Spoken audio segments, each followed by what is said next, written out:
Joy Philosophy. Discover the timeless wisdom of Joy Philosophy, a transformative work by Elizabeth Towne that delves into the essence of happiness, inner peace, and personal growth. In this inspiring book, Towne offers practical guidance on how to cultivate joy as a way of life, blending profound insights with actionable techniques. Through her empowering philosophy, she encourages readers to embrace a positive mindset, align with their true purpose, and unlock the boundless potential within. Whether you're seeking to overcome challenges, nurture your spirit, or simply live with greater fulfillment, Joy Philosophy provides the tools and inspiration to create a life of lasting happiness. Written by Elizabeth Towne. Published by Utopia Academy. Intelligence is not confined in bodies or brains, it fills the universe. All this space between us is pure intelligence in which we live and move, and through which we think. But we are conscious only of that small portion of our intelligence represented by our bodies. This great sea of intelligence is infinitely the larger part of us, but it acts subconsciously or superconsciously. Joy Philosophy was written to help awaken your faith in the fuller intelligence that works subconsciously in all of us, and to help arouse the joy of living in consciousness with your limitless self. It provides a message of hope and upliftment and teaches that resisting life only cuts off your real life. Introduction. I know that there is, if not a higher intelligence, at least a fuller intelligence than this personal one I call my own. Many a time in my life I have been absolutely certain that some particular thing was the only right thing, that if it did not come to pass just that particular way, the loss would be infinite and the harm deep as hell itself and utterly irreparable. Well, it did not come to pass as I thought it must, in order to keep the earth from wobbling on its axis. And do you know, it wasn't very long before I was fervently glad it did not come around as I thought it must and ought to. The way I thought utterly wrong was absolutely right and beneficent. Many a time I have had such experiences, in little things and big. I know there is a fuller intelligence than mine, and I know that when my intelligence goes awry from lack of far-seeing, that this fuller intelligence overrules mine. I am glad to believe this, glad to know that when I get in a quandary there is something to bring things out right in spite of me. And do you know, I believe this fuller intelligence is after all my own intelligence. It is I who am doing it all the time. Intelligence is not confined in bodies or brains, no, it fills the universe. All this space between you and me is pure intelligence in which we live and move, and through which we think. But we are conscious only of that small portion of our intelligence represented by our bodies. This great sea of intelligence is infinitely the larger part of us, but it acts subconsciously or superconsciously. But it does act, and for my individual good, as well as for the good of all others. I am glad to be overruled by it. It makes me feel safe to know that if I make a mistake in judgment, I shall be overruled by this fuller intelligence which is over us all. This book is written to help awaken your faith in the fuller intelligence which works subconsciously in us all, and to help arouse within you the joy of living in consciousness with your limitless self, which is myself too. Health, happiness, and success to you, my readers. Elizabeth Towne, Chapter 1, A Good Morning in Two Worlds. Good morning, isn't it a glorious sunrise? Just see, not alone one sun is showing its golden rim above the world's edge, but 10 million suns are rising upon 10 million waiting hearts, and shadows flee to find a place of recent. Truly a good morning to you of the NEW thought, whose hearts have turned to smile straight at the Sun of Life. I am the Son of God, just as this dear old green earth is turning its face to the sun, so you and I are turning our attention to the I Am Sun. The worlds in which we live are two, the world I am and the world I do. Too long have we faced the world I do. Too long have we judged ourselves and others by the dim light of what hath already appeared. We have been discouraged with comparing the already accomplished with itself.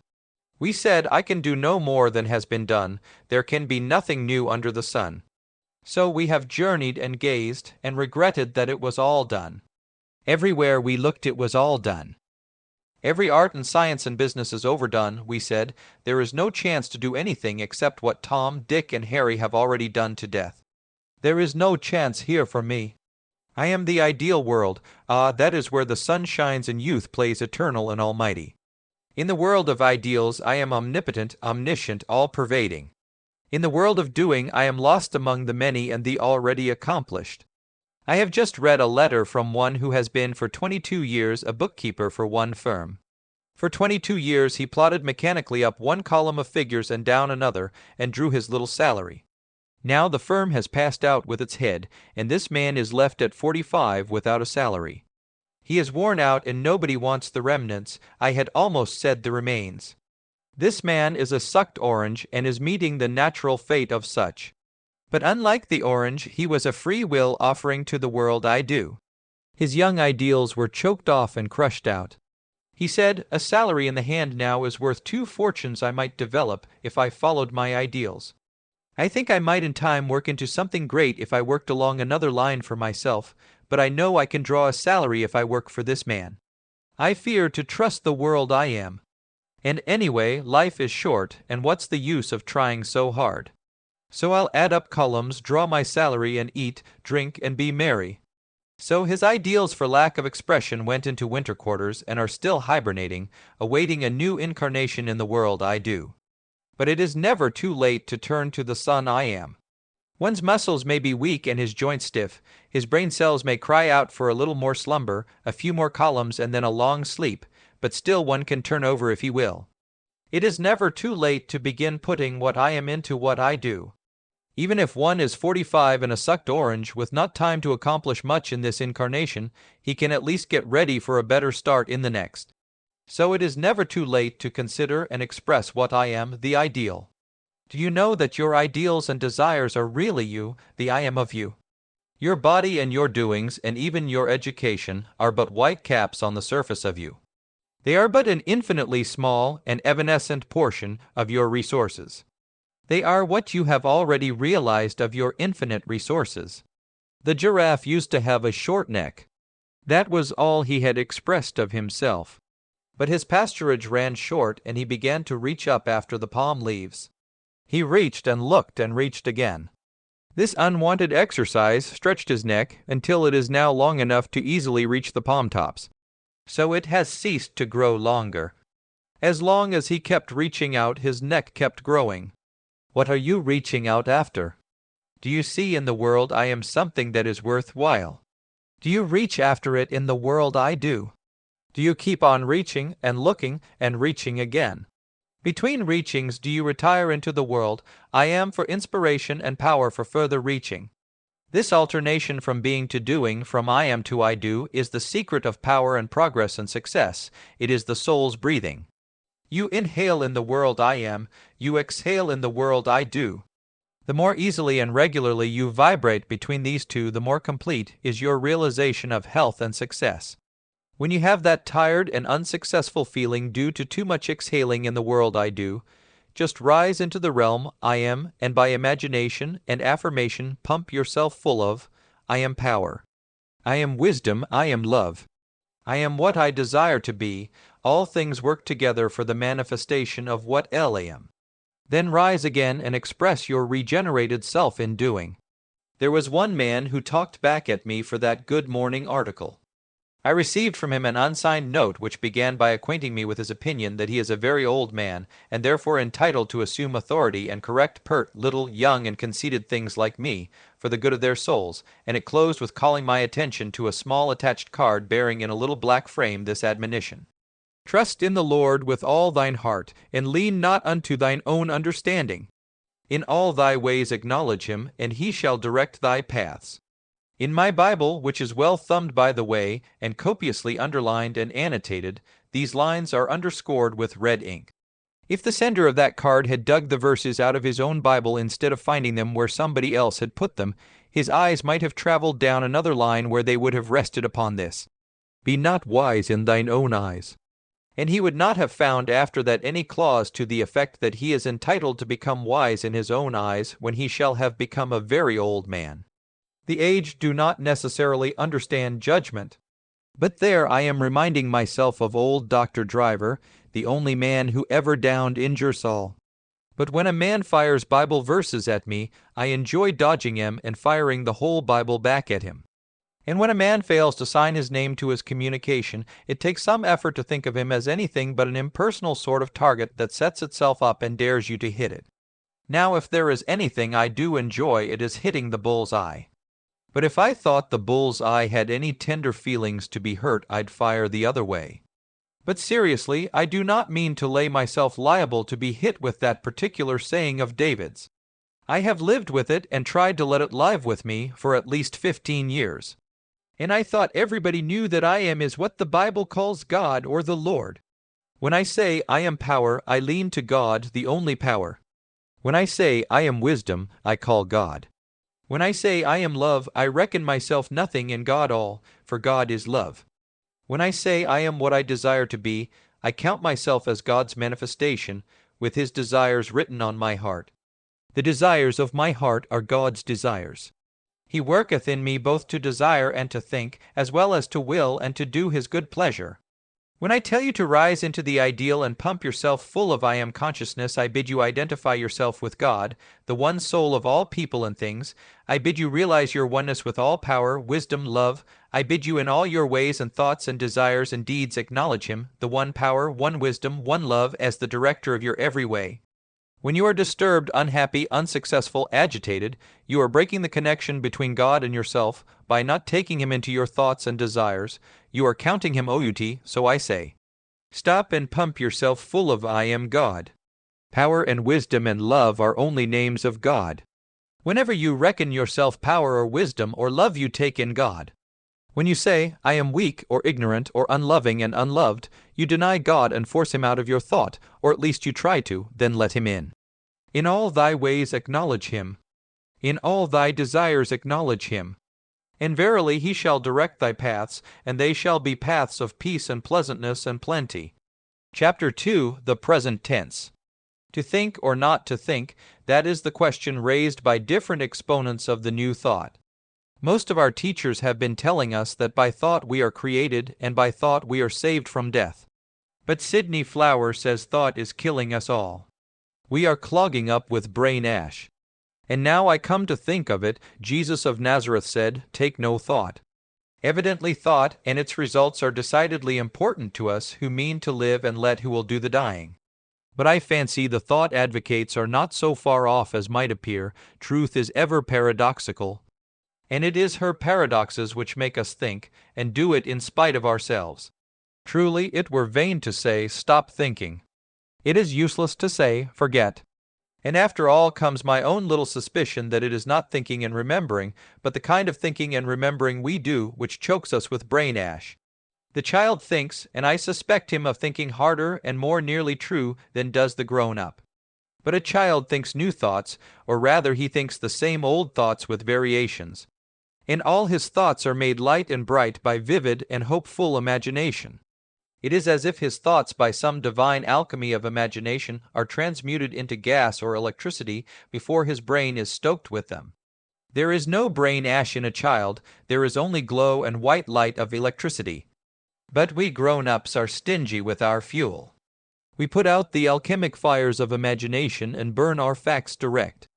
Our consciousness is like a little bird in a wooden hogshead. It flies around and bruises its poor little wings against the sides. It soars 3 feet and bumps its head. It falls 3 feet and thinks.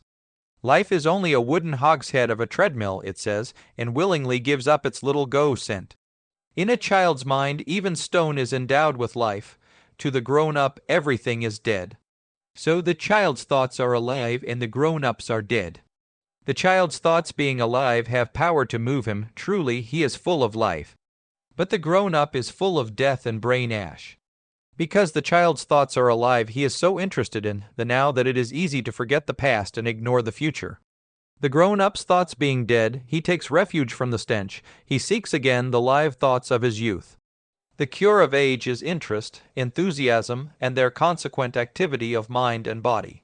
Assume a virtue if you have it not, and thus recall it. Play with your work. Wipe out the past, forget the future, and play. Live now, be a child now. Endow with life all things you touch. Permit nothing to remain cut and dried. Cut it by another pattern, your own brand new one. Talk to it, smile at it, imagine things to it and of it. Quit being serious. Dignity is a peculiar carriage invented to cover up the defects of the mind. Quit covering up anything, be a child smiling. Oh, but you can't feel so. Nobody asked you to feel it.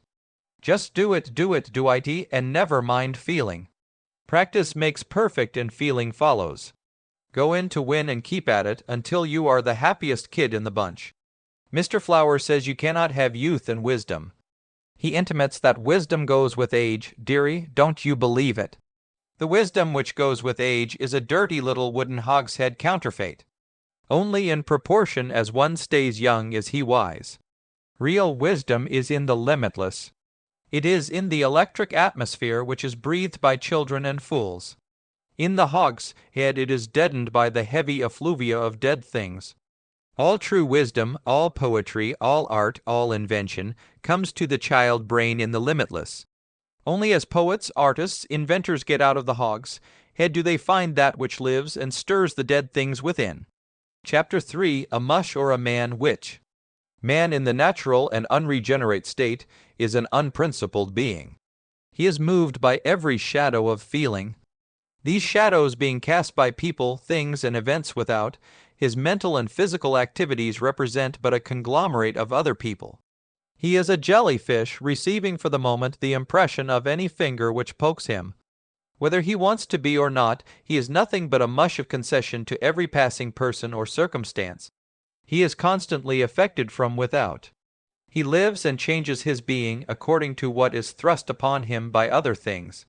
He has no principle for individual living except that of stinging the hand which touches him. The fate of the unprincipled jellyfish is ever the same. His own power of initiative is so primitive that he is propelled by every current of wind or wave. Everything stands aside for even the sucker who knows where he is going. But the jellyfish has no destination. His one object in life is to keep from being hurt, and to this end he floats with any current. He effaces himself as much as possible to keep from being seen and eaten. And I suspect he is often indignant and tries to sting because he has succeeded in his attempt not to be noticed. But when he happens to be noticed by too large a fish, he is gobbled up in a jiffy. If he escapes being eaten, he is cast on the beach to lament away his feeble life in a too ardent day. Poor little unprincipled jellyfish. But occasionally a jellyfish gets tired of being a more or less unwilling mush with a red pepper sting. He grows a shell to protect him and becomes a clam. He shuts himself up with his own opinion of the selfish world outside. He loses his red pepper sting, but if you get too close to him, he nips your impertinent fingers and shuts the door in your face. He has his opinion of you and he wants to be let alone. But after a time he gets tired of himself and his opinions, deadly tired. He begins to think even the jellyfish stage of life is preferable to the clams. At least the former had a change once in a while, and he saw something of life. He wishes he were a child again, he means a jellyfish. But even a clam cannot grow backward. So he becomes a crawfish and goes sidewise. He evolves some ugly legs, shoulders his shell and his opinions, and goes sliding forth to see the world again. Really, he is growing a glimmer of a principle to live by. He has builded him a shell which makes him impervious to most outside forces. He has grown tired of trying to enjoy himself, and he has actually made a start at doing something on his own account, uninfluenced by the without. Good little crawfish, he is on a fair road to growing quite a backbone of his own. By and by, as exercise hardens his muscles and stiffens his backbone and limbers his little legs, he will discard his ugly shell and walk out straight ahead instead of crawfishing. He is growing a principle to live by, the principle of self-expression. He is growing wits as well as a backbone and well-muscled legs to take him out of harm's way and to enable him to gratify his own individual desires. A man in the jellyfish stage is sensitive on the outside, and he is so absorbed in these outer sensations that he is conscious of nothing within himself. His soul center is as unsensitive as his circumference is sensitive. He has shrunk into himself so persistently that he has deadened and dammed the power which is meant to flow outward from his soul center. He is therefore utterly unconscious of the law or principle of his own being. His solar plexus is a hard knot, and he is so used to it that he does not know it. He has cringed and cowered and shrunk into himself until his solar center, his soul center, is in danger of petrification. Life is a dull ache, and the harder the ache, the tighter he shrinks inward. Poor little man, he would better brace up and be a clam, or a crawfish, or better still, a man with a backbone that holds him up straight and leaves his solar center free to expand and fill him with vim and gumption to stand other men's buffets and carve a path of his own out into the free country where he can do as he pleases. He would better consult his soul center than his feelings. He would better grow sensitive on the inside and give his thin skin a re-scent. The principle of all being is to express, to press outward. The jellyfish, the clam, and the crawfish of the human race press inward instead of outward. If one of them by any chance does happen to unbend and make a move to express himself, he is turned backward again by the first little show of an obstacle or the adverse opinion of some other clam or crawfish. There is no principle in him, he is worked from without. He is attracted by this thing and repelled by that, moved back and forth and in and out, galvanized or paralyzed all from outside. And he throws out innumerable little antennae for sensing these outside influences. He is so absorbed in them that he has no consciousness left for the soul center within himself, where his principle of being is trying to man, I've sent. His soul's influence is the last influence he looks for or responds to. Such a being is unhappy, unhealthy, unsuccessful, and he grows more so, until he gets desperate and quits. Then he begins to withdraw consciousness from the outside and wake up on the inside. He begins to consult himself and do as he desires. Hitherto he has been so absorbed in outside things that he was unaware he had any desires on his own account. Now he begins to explore himself. He expands and grows sensitive on the inside. When he senses a little desire there he pushes out and acts upon it, even if he does run against a snag or two or a dozen. He has got hold of one end of the principle of his own being and is acting upon it. Henceforth, his way is straight ahead, instead of crawfishy or clammy. Now a strange thing begins to man, I've sent. In the old days the man was always getting into somebody's way and getting hurt. He spent his time tacking and backing and scudding to keep from being hurt. But now that he has turned himself right side out and started ahead, he discovers everybody else hurrying to get out of his way and even to help him along. Things seem to loom as obstacles, but lo, as he keeps straight ahead they melt away and he goes onward. In every man's soul is a course mapped out, a chart and compass for his guidance. If he consults his own chart and follows it, he finds there are no collisions. His course is a true orbit, where all intruding matter is dissipated before it reaches him. His atmosphere burns it up and renders it harmless. It is the crawfish who in his attempt to keep out of one orbit slides into another and meets the comet's fate, disintegration and absorption. This is a wonderful universe, a one verse. There is an orbit for every being and a being for every orbit. Every orbit is written on a heart, a soul, and may be found only by consulting that soul. Look up at the stars, just a conglomerate of bright spots. Surely if they moved a little there would be collisions, but look closer. They do move at infinite pace, and there are no catastrophes. There is an order among them so perfect that it takes long study to appreciate it. Now look at people, a conglomeration of wriggling worms of the dew scent, but look more closely, dear. It will repay you, for human orbits are no less true than starry ones. The closer you get to human hearts, the better you will understand their orbits. The closer you get to your own heart, the nearer you will approach the hearts of others. The more faithfully you follow the orbit written on your heart, the surer you are to escape disaster. Grow sensitive on the soul side and know that your course is sure. In Harper's for November there is an interesting and significant article by Carl Snyder upon the newest conceptions of life. He says physiology's present answer to the old riddle is, very simply, life is a series of fermentations. He also says there is a destructive ferment and likewise a constructive ferment, conditions alone governing when starch or dextrine is submitted to fermentation by the malt enzyme. It is hydrolyzed, that is to say, split by taking up water into one of the simpler sugars, glucose. But if the resulting product is not removed, the action soon comes to a standstill. Add more starch, it will begin again, but add to the quantity of sugar and the reverse process is begun. The glucose is converted into starch. The enzyme, then, is able to rebuild the molecule it has pulled apart. For every vital function, a ferment. Naturally, the very first question is, what are these ferments, these enzymes? That is the biochemical problem of the hour. Their activity seems bound up rather with the peculiarities of their atomic structure, of their chemical architecture, so to speak, than with any mystery of ingredients. They are compounded of the simple elements of water, air, and carbon. It is how these are put together that is so puzzling.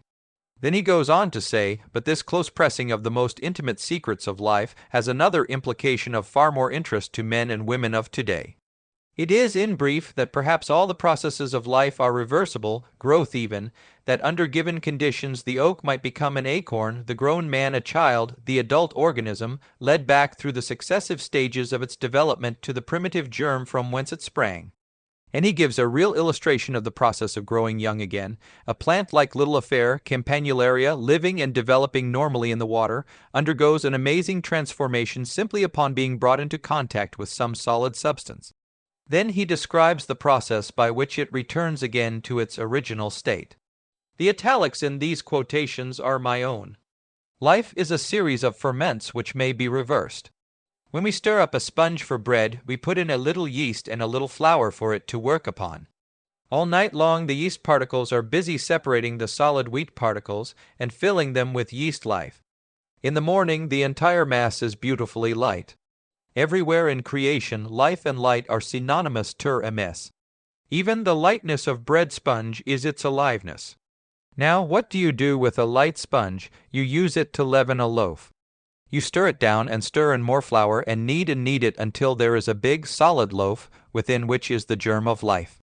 Again the yeast life works until the whole mass is light again, until all that wheat flour you worked in has been separated and made light or alive. Perhaps you repeat the process several times before you finally kill your bread by baking it. If you let your dough rise too long, you know what happens. It gets too light. The yeasty principle has nothing more to work upon. The loaf is now all yeast. It begins to get sour and then bitter. It grows porous, gaseous. Its surface becomes wrinkled and its once round, smooth cheek falls in. It shrivels, and in due time, if let alone, it will dry up and blow away. Good live dough is not the result of a fermentation, but of a series of fermentations, each arrested at the proper moment and more flour added. Human life is like unto it. The human being who works and works on one line becomes sour and wrinkled. In order to make good human beings, they should be allowed to work on one line until they are full of lightness, of the joy of life. Then there should be kneading down and a new beginning. Now, this is all in your mind. Fermentation is a mental process. The ferments or enzymes are the life or mind principles drawn, not from air or water or carbon, but through them. They are spirit, love, life. The wheat flour consists in the facts which are worked into your mind, and upon which your soul stuff works, digesting, assimilating it. The same identical process takes place in a loaf of bread that takes place in your mind. All is life, all is mind. A little leaven leaveneth the whole lump, but the moment the whole lump is light, there must be another working down. If we do not know enough to work down our own minds, Mother Nature does it for us. As soon as we get comfortably past the light point, as soon as we begin to settle and wrinkle and die, as soon as life grows monotonous, there is a jolting and a working over. We lose our property and our ease. We are detached from the sides of our environment and friends. We are buffeted and soundly thumped, and we find ourselves set down in new conditions to begin all over again. Good old Mother Nature has set us to rise again. If we are really wise and willing, we go at the task with a will and quickly rise. Having risen once, we ought to know we can do it again, and do it more quickly than before. You know that is the way with our dough. Every time we knead it down, it comes up more easily. Unless we are careless and put it in a cold place, it is a cold day when the bread won't rise. But it would be a cold day indeed when a human being couldn't rise. No matter how much he has been detached from, nor how much he has been worked down, he can rise if he will. That is the only difference between the loaf of bread and the man. The loaf of bread has to be raised in spite of itself. It has to be kept at just the right temperature from the outside. But a man has in himself the power to make his own temperature. He can work himself up to the rising point. He can shut the door of his heart against the immanent love and will of the universe, shut in and stay down in the dark. He can open the door of his heart to love, the enzyme of all life, which creates its own warmth. The only reason a man does not open his heart to love and will, and begin straightway to rise again, is because he does not yet understand that the buffetings of fate are no more against him than are the kneadings of the housewife against the success of her bread. Life must be a series of beginnings and workings up. Eternal life must be an eternal series of workings down and risings up. A single day's life must be a series of fermentations. Notice a child, see how readily he enters into every change. He is worked down and even sat on many times a day, and yet he rises quickly and with joy. He never passes that just right point of lightness where his cheek is round and his flesh moist, where he can be readily detached from his surroundings. He never shrivels and falls in and cakes to the pan like his elders. He forgets quickly the working down and enters heart and soul into the business of rising now. He is so absorbed in his work, the work of growing light, that he heeds little the workings down which are but for a moment. Out of sight is out of mind, he forgets what others do to him, he lives now, he rises. Chapter 4. The Center of Light. In ancient days the priests of the Hebrews wore upon their breastplates over their hearts certain jewels called Urim and Thummim, meaning lights and perfection, by which they received answers from God. When their people were beset on every hand by enemies, and at their wits' ends to know which way to turn, the priests turned to God. After purifying themselves and praying, they asked God, "Shall we do thus?" And they watched the Urim and Thummim jewels for the answer. If the jewels appeared dark and opaque, the answer was no. But if they lighted up, as a human face lights when it hears good news, then the answer was yes. And the people grew lighter too, and went and did as God had indicated. Now, right along beside this story of ancient people, I will tell you another. Tell it just as 'twas told to me by a woman of today, whose name you have doubtless heard. She writes, "I was washing my breakfast dishes one morning, and the thought came to me that I would go and see a friend who lived several miles away. I finished my work and started to dress for my journey, when there came over me such a feeling of depression or despondency or gloom that I was startled. I kept on getting ready, at the same time trying to reason away the feeling, but it would not go. Finally, having donned my hat and one glove, I started for the door, when such a wave of heaviness came over me that I went back into my room and sat down, and I said, God, I want to know the meaning of all this. And the answer came loud, strong, firm, stay at home. I stayed, and as I took off my coat and hat, such a feeling of lightness and relief came over me that I seemed to walk on air. At the time I suppose the voice, I call it a voice for want of a more definite term, had told me to stay at home because someone was coming who needed my help. But no one came that day or night, and several times the thought flitted through my mind that perhaps it was all nonsense after all, and that I might as well have gone. Well, the outcome was that the train I would have taken, had I gone, met with a fearful accident wherein many were killed or badly wounded. This is only one of many such experiences I have had, and I could tell you still others on my own account. The one great intelligence has built in every human heart a Urim and Thummim, which, as a guide, transcends any human brain that ever existed or ever will. In fact, every great brain is the result of enlightenment from this very center. At one's wits' ends there is infinite light, only waiting to be used. And if only one's inward eye is single toward this light, his whole wits shall be full of light. In olden times people were too dull and material to consult the light until they had groped into all sorts of trouble in the dark. They supposed it necessary for man to get to his utmost extremity before the light would shine upon his way. They nosed in the dust and darkness, believing that their natural source and habitat. Then in their hours of extreme need they washed off the dust, and went in bare-footed to consult the center of light upon the breastplate of rightness, over the heart of one consecrated to God.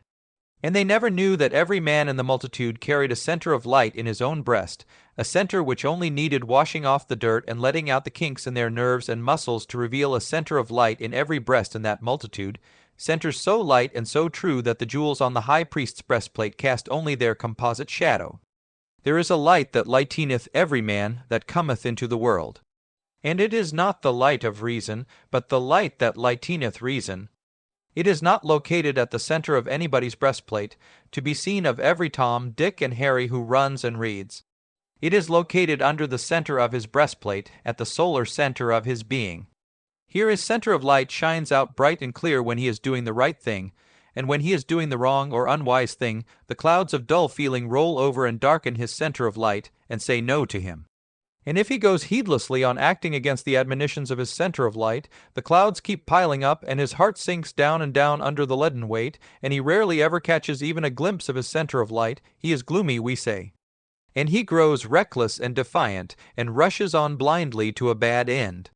He never understood himself. He never knew that the center of light within him is his most precious possession, the star alone which could guide him into all good. So he hid it with clouds of doubt and fear and distrust, with clouds of ignorance, of non-recognition. He paid no attention to it. And so used was he to living in clouds of distrust that he never realized that there could be a lighter heart than his. He laughed loudly and tossed off sparkling wine and thought he was having a good time. Until the crash came, having obscured his center of light, there was nothing but his brain to guide his actions. He made mistakes. Then came the crash and a standstill, and he found himself and his heavy heart in the dark clouds, and the bottom dropped out of everything. But in the midst of despair he found the priceless jewel, the Urim and Thummim, his own center of light. And behold, the crash was a good thing, the best business investment he ever made.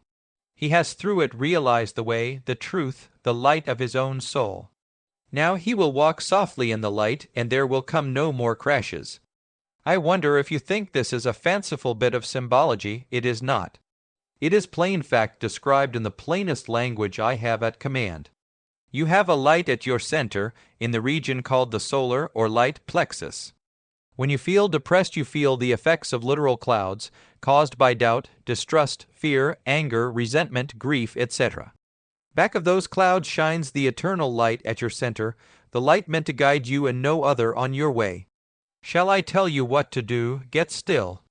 Quit running around after somebody to tell you what to do. Quit thinking around and around in an endless circle. Quit thinking at all. Be still. Keep whispering peace to the troubled elements of your atmosphere. After a bit, the winds and waves of emotion will obey you and subside. The clouds will roll away, and your center of light shine out in all its glory. Then you will know what to do.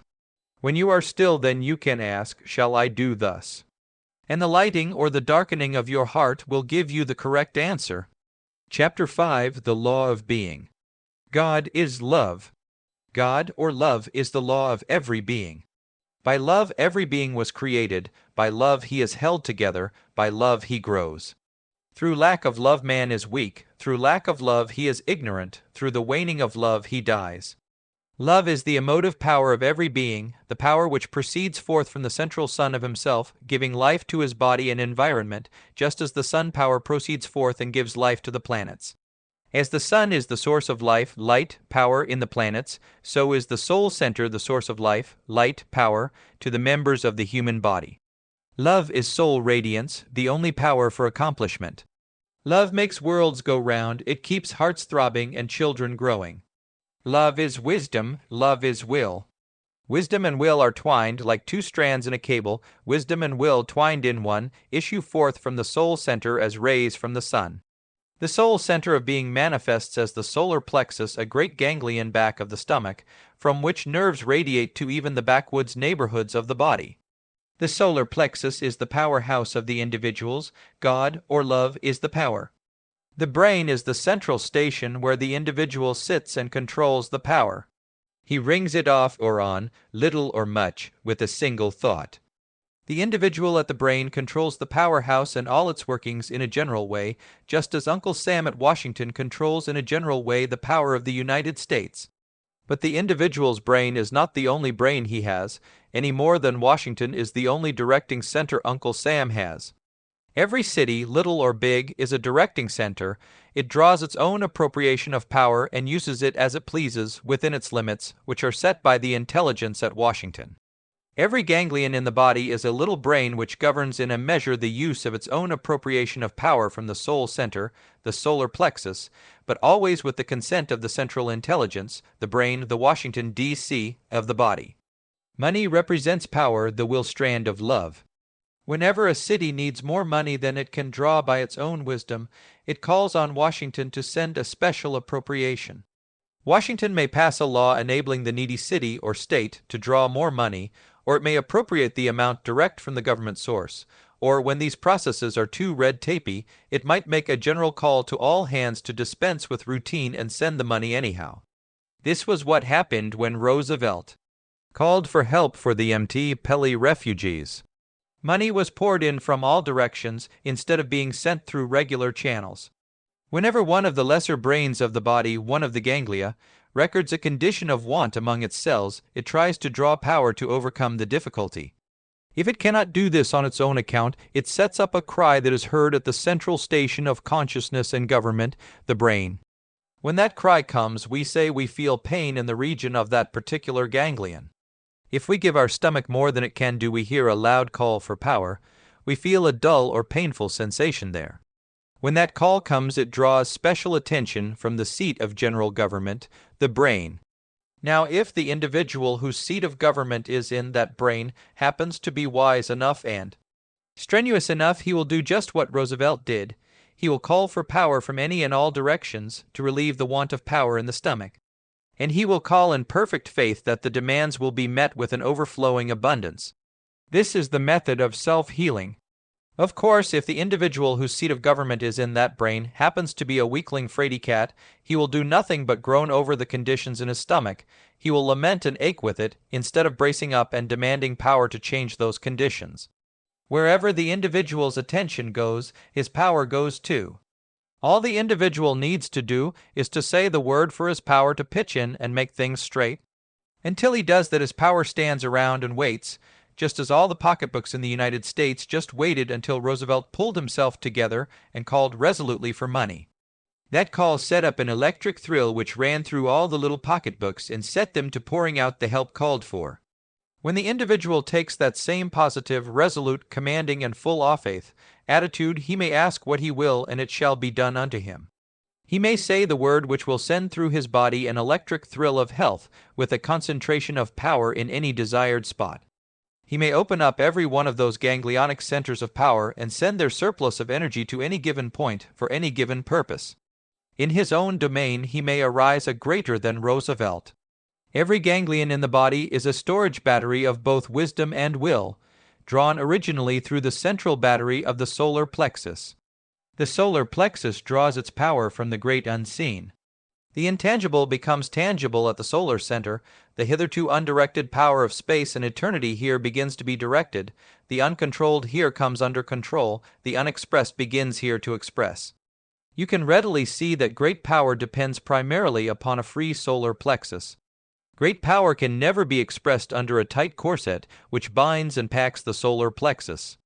Great power of mind or body can never be expressed under either a binding corset or binding thoughts. Fear thoughts are the only binding thoughts there are.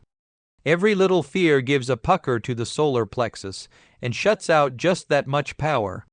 A starved and distressed body is the direct result of shutting off the solar radiance by fear thoughts or cinches. Get rid of fear as fast as you can, and your expanding solar plexus will burst every band, mental or physical. The first step toward getting rid of fear is to know that your source of power and wisdom is the same great and limitless source from which all men must draw, and that your point of contact with this boundless supply is within you, not on the outside of you. When you remember this, you are not scared by the outside appearance of anything or anybody. You do not look to money or a pull for power to accomplish. You are not afraid the money or pull of another will be stronger than your pull on the infinite source of all things. You know that his money and pull came by way of his own private pull on the universal, and instead of growing scared and kicking and threshing around in a desperate attempt to grab some of the results of his pull, you just quietly get down to business and your own pull on the universal.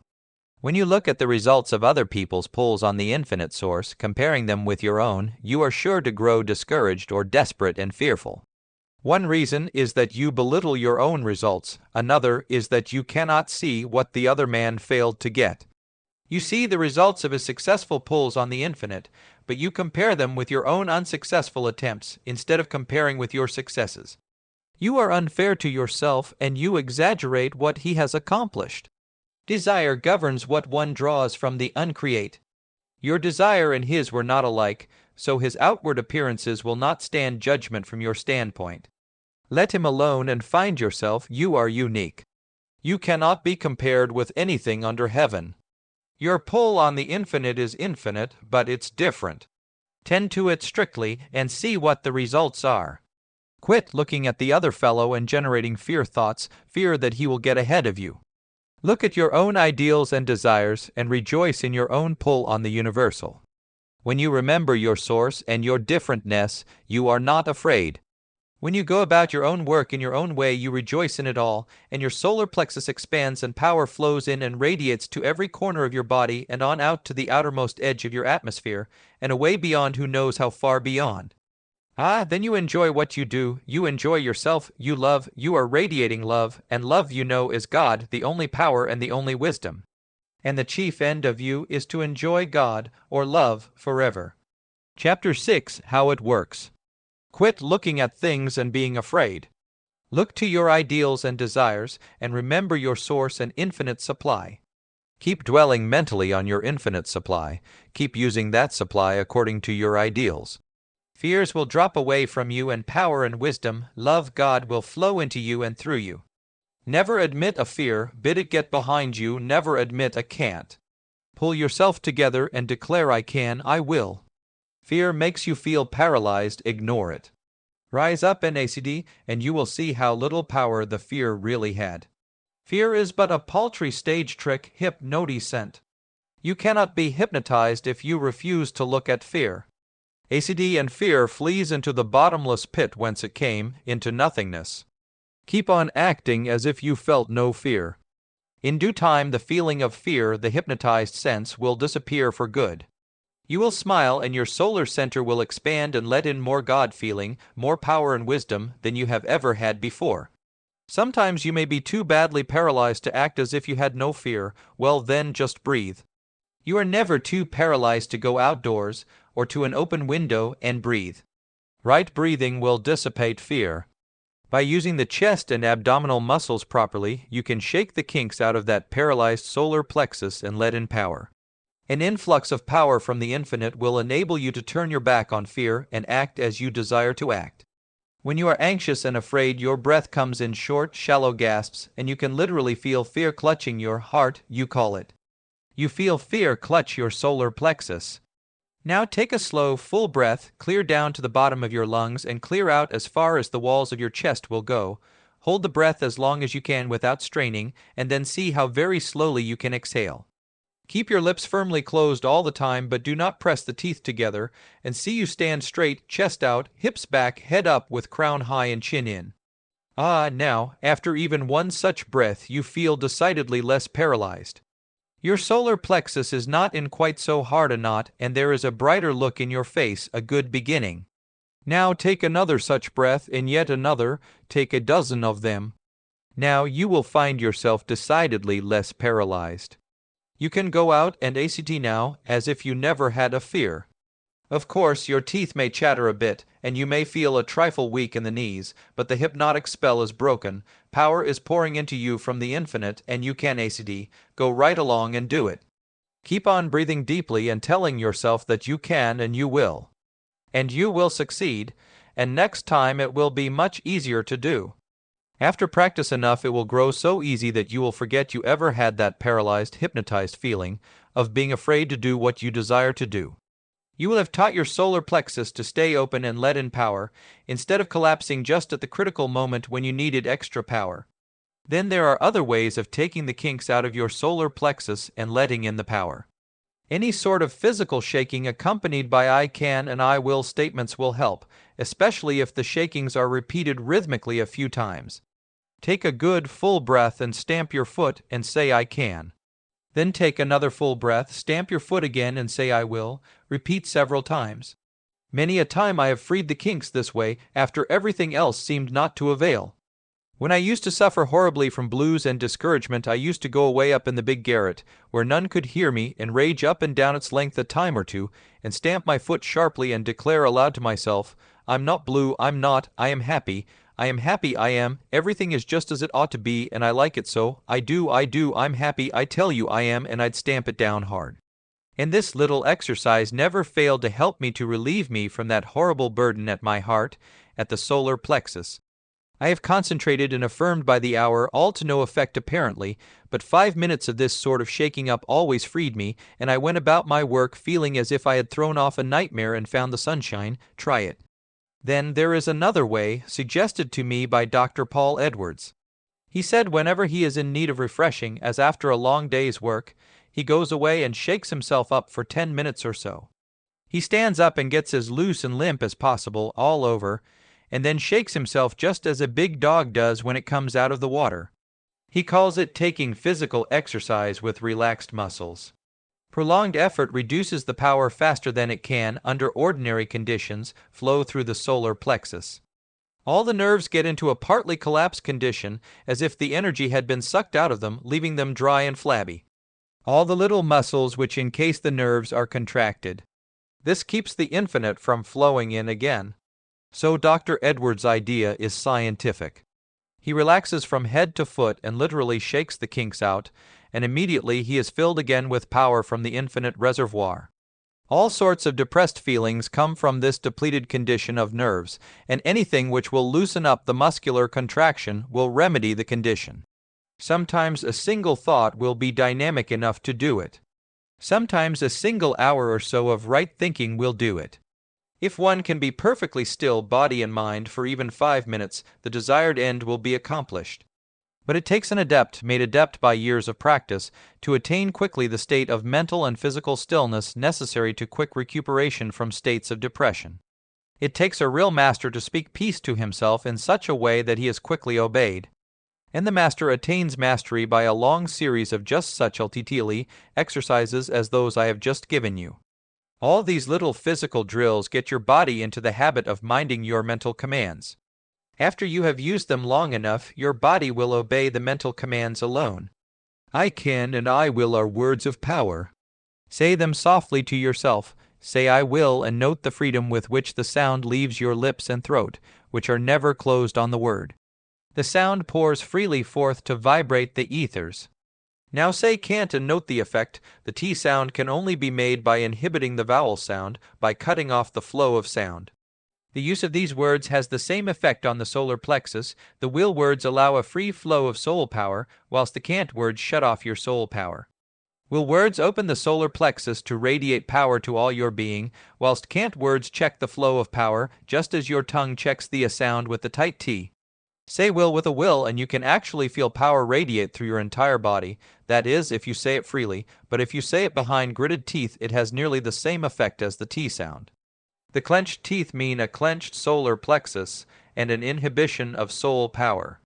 Muscular tension of any sort inhibits for the time being the free flow of soul power, whether the tension come from clenched teeth or from a tongue clenched in the T sound. Speak to yourself the words which open up your soul flow, the can and will and love and joy words. Use these words with all sorts of bodily exercises for shaking out the muscular kinks. These are the words and exercises which make for life, health, happiness, and success. All desirable things are the result of letting out the soul power which eternally presses for expression through you. Chapter 6. Good Circulation.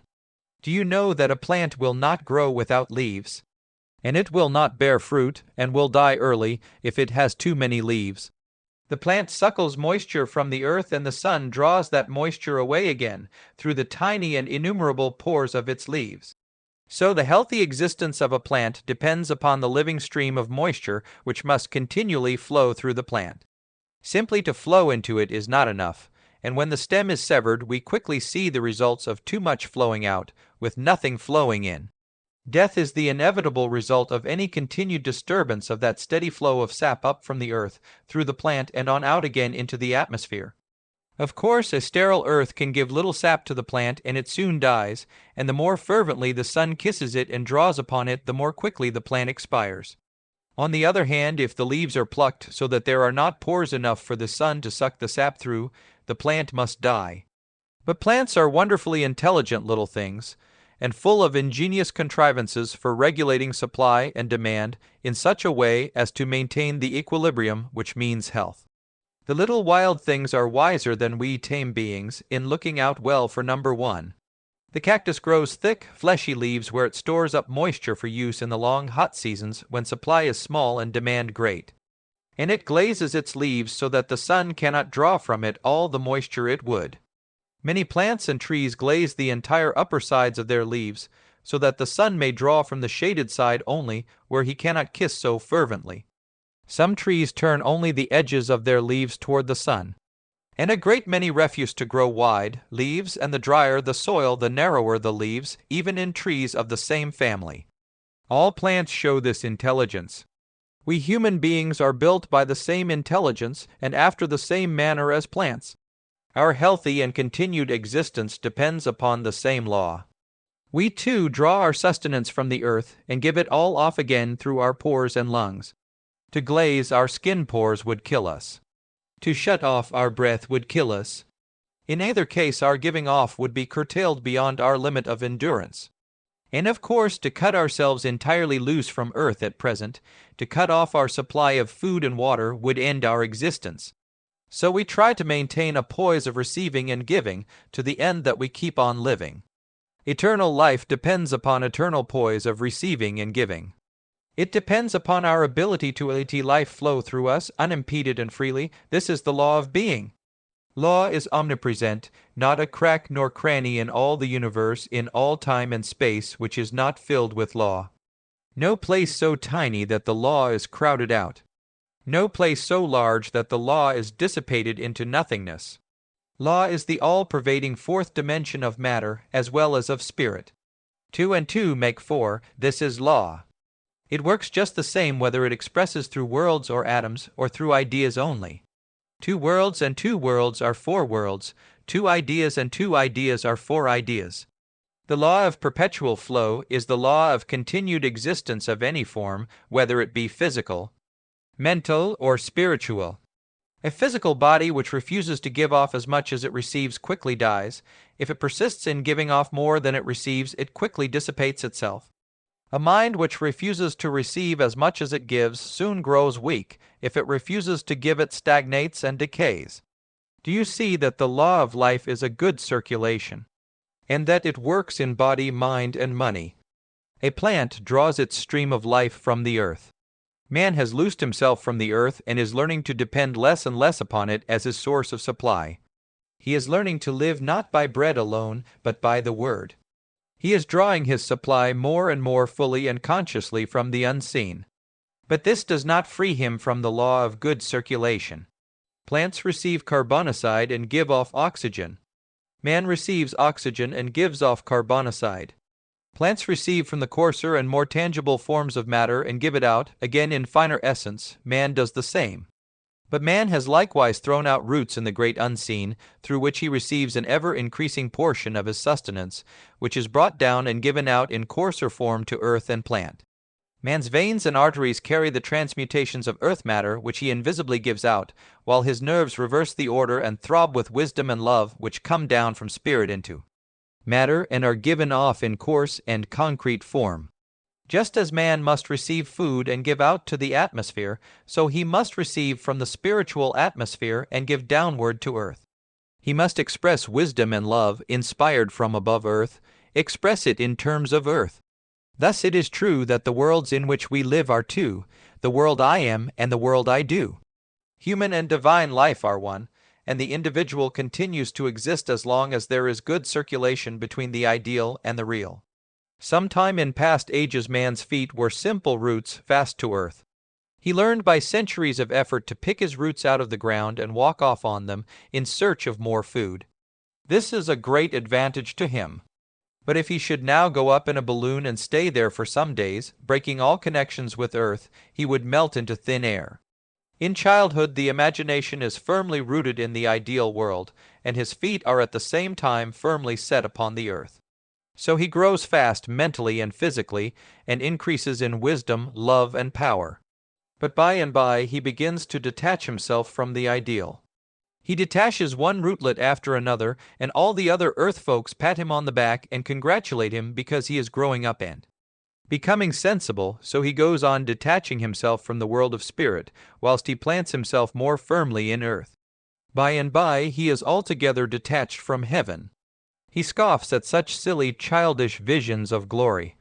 He has got both feet loose from the ideal. About this time he reminds me of Pat's horse, which up and died just as Pat had got him well trained to live on sawdust. Man dies for no reason except that he educates himself to live on earth instead of in heaven with babes and idealistic fools. Of course, every man has a right to make his choice of associates and places. But by and by, we are all going to be wise enough to choose childhood and a good circulation. Chapter 7, Low Living. Just as blood circulates in the arteries and veins, carrying material food to every portion of body and brain, so thought force circulates in the nerves, carrying spiritual fire for the transmutation of matter into higher for MS. All disease is due to the clogging either of nerves or veins, or both. The eating of rich food in greater quantities than can be assimilated and eliminated produces thick, sluggish blood, which tends to deposit sediment at every twist and turn of veins and arteries, thus choking the flow.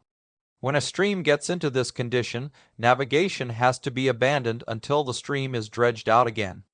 When the human body is so choked and clogged with stagnant matter inflammation, fermentation sets in, a sick spell occurs and the doctor administers a cathartic to excite the secretions and dredge out the festering debris. Then the patient feels better and free circulation is once more established. Of course, it is not easy to know just how to regulate the supply of rich food so that the circulation shall not become clogged. At least it is not easy whilst we cling to the habit of eating 3 or 4 square meals a day, whether we feel hungry or not, and whilst we tempt appetite with all manner of highly seasoned dishes. Wild animals have to hunt for their food, which consists of but one thing at a meal. They work for all they get. Unless hungry, they do not hunt. No one calls a catamount or an eagle to highly seasoned feasts at regular intervals. Catamount or eagle eats when he is hungry, and before eating he has to wake up and work for his dinner. This induces full breathing and sets his blood to racing at such a rate that it clears the track and leaves room and power enough to take care of the new meal. No sluggish circulation in wild animals and no disease.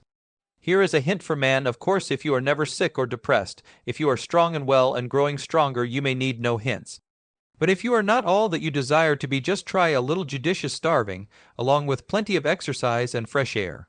Live on plain foods, principally fruits and nuts, and skip a meal now and then, or even half a dozen meals until you get down through that veneer of cultivated appetite down to real hunger, of the sort that impels a catamount to travel for miles and wait patiently for hours to find that for which he hungers.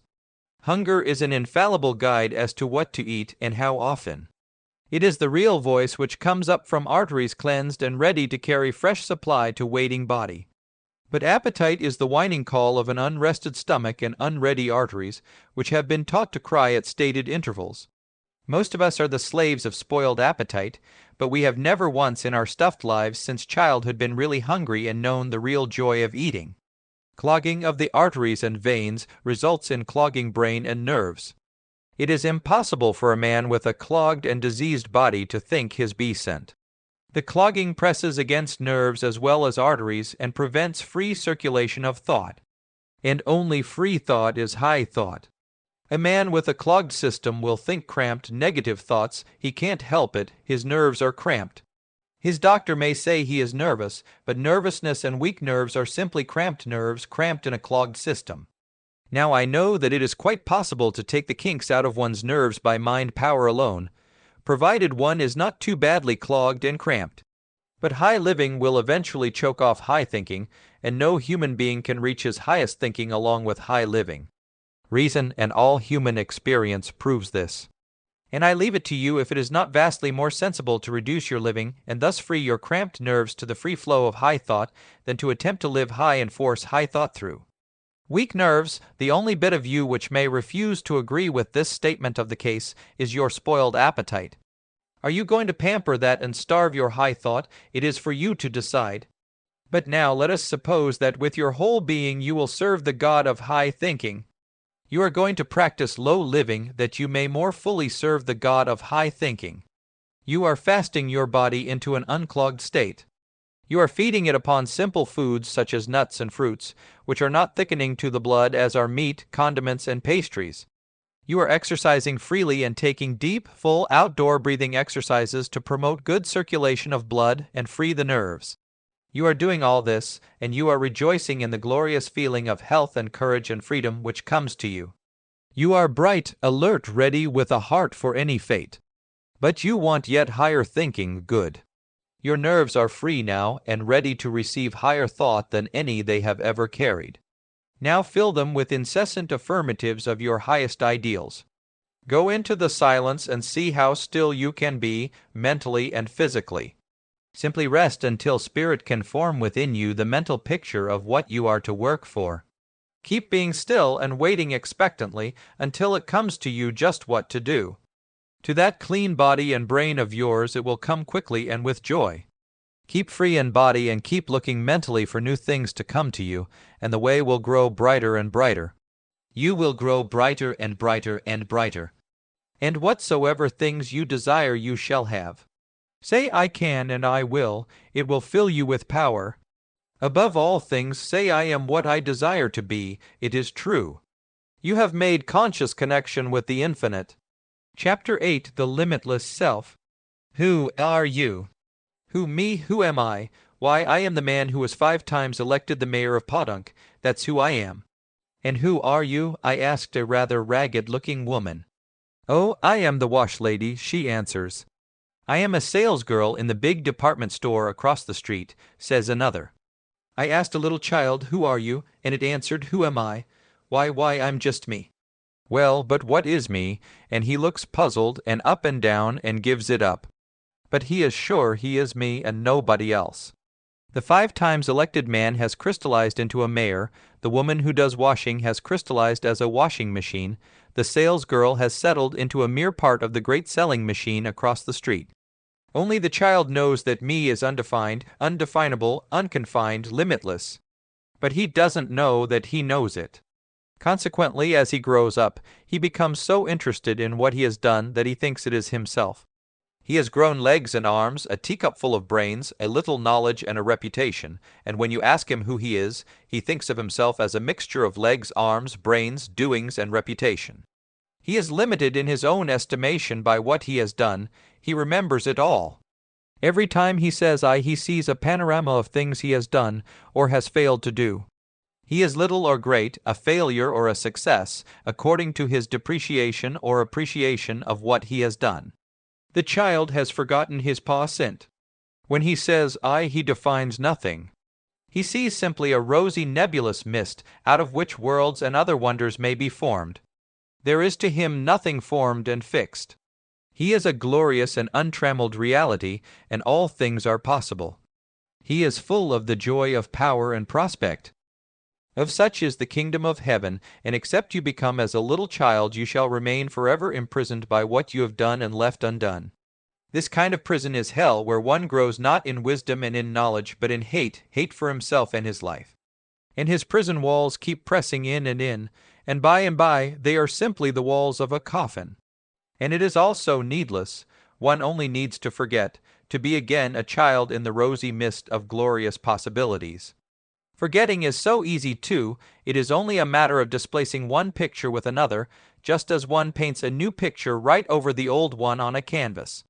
As the new one appears, the old one vanishes. Ah, it is easier than that. Memory is just the original stereopticon show, where the old picture fades as the new appears. Change the slide and presto, the old has vanished from view. Keep on slipping in new slides, and by the old one will find its way into the ash barrel, and the ash barrel will be dumped into the bottomless pit of oblivion. Oh, it is easy to forget by putting in new slides. It is our memories which limit us. If we didn't die once in a while and forget, we would surely curl up into something too insignificant to mention. As long as we persist in piling up our doings and misdoings in a great burden of memories, we shall continue to be borne down by them to earth and the grave. As long as we clutter up memory's walls with back-number pictures of ourselves and our powers, we shall need to call in death, the junk man, to renovate for us. But we are learning by and by we will get waked up to the desirability of keeping memory's walls freshly decorated with new and up-to-date conceptions. This thing of hanging on to old things simply because they are old is not only silly, but it is death-dealing. Our mental pictures are the source of our inspiration and power, or of our lack of inspiration and power, all according to the style of pictures we entertain. There is no power or inspiration or wisdom to be got out of things that are passant. He who dwells upon fleeting things runs on with the water after it has passed the mill wheel, on and on down the stream and out into the ocean, accomplishing nothing. The wise man stays by the mill and looks for more water to turn his wheel. If water fails, he conjures steam or electricity, always something new. Always he looks ahead, not behind, for his power. Why don't we do that? When all things are failing us, why do we think of the time when we used to have water to turn our wheel? Why do we look downstream at the water that is past? What good will that water do us now? And does not the thinking of it simply fill us with despair and paralyze effort and common sense? Of course. There is plenty more power where that flying water came from. Look upstream, not down, and be ready. Your mental pictures are your only source of power and wisdom. Your continued growth in wisdom and power depends upon your development as a mental artisan, and that depends wholly upon quiet, wide-awake persistence. Have you held beautiful mental pictures and worked faithfully to put them on life's canvas, and did you fail? Well, what of it? There is more canvas ready. You have learned by your mistakes, now wipe off everything and take a NEW mental picture, get away from the old one. Begin as if this were your very first attempt in all the world. Relax your physical efforts for a time. Get limp all over and let a new mental picture form. It will be a better work of art than the last one. It will be nearer true to principle. We learn to make true mental pictures by making them. We learn by every one we make, even though the picture itself is smashed. And by we learn to make such mental pictures as can be worked out without a mistake. Success lies all in keeping at it. Faith and work will accomplish anything you can picture mentally. When you cannot work a thing out just as you picture it, it is because you have not looked carefully enough at your picture. If an artist keeps his eyes too steadily fixed upon the canvas where he is working out his picture, he never makes a good picture. He looks at his model, looks long and with joy. As he looks, he sees something new. Then quickly, lightly, with as few motions as possible, he reproduces what he saw in the model. If he is not satisfied with his reproduction, he looks at his model again and keeps looking until it comes to him just how to get the effect he is after. Then a few more quick, light strokes and success is his. This is what the wise artist does. The foolish one keeps looking at the canvas to see where the mistake lies. His eye is filled by his imperfect work. The wise artist fills his eye with the perfect model. The unwise artist, seeing only mistakes, is discouraged and incapacitated, while the wise artist feasts upon the perfections of his model and is inspired to try again until he hits it just right. Chapter 9, Ideals. You and I are artists, but we are prone to look too long and often at our canvas, the results of our efforts, and too little at our ideals, which are the sources of all effort and power of accomplishment. Let us take special times every day for gazing upon our models, our ideals. The first thing in the morning and the last thing at night should be daily given to special gazing upon what we desire. Then many times a day we should pause in our efforts for a few moments' study of the ideal. Choose for these sittings the same hour, the same place, and even the same chair facing the same way. Let the chair be an easy one, but with a straight back. Keep your appointments with your ideal to the minute as nearly as possible. But if at any time you are unavoidably hindered, take the earliest moment possible. And remember always that the matter of first importance is to keep sweet. To let a change upset you simply necessitates extra time and effort to get settled again. Sit bolt upright, resting against the back of your chair and in an easy position.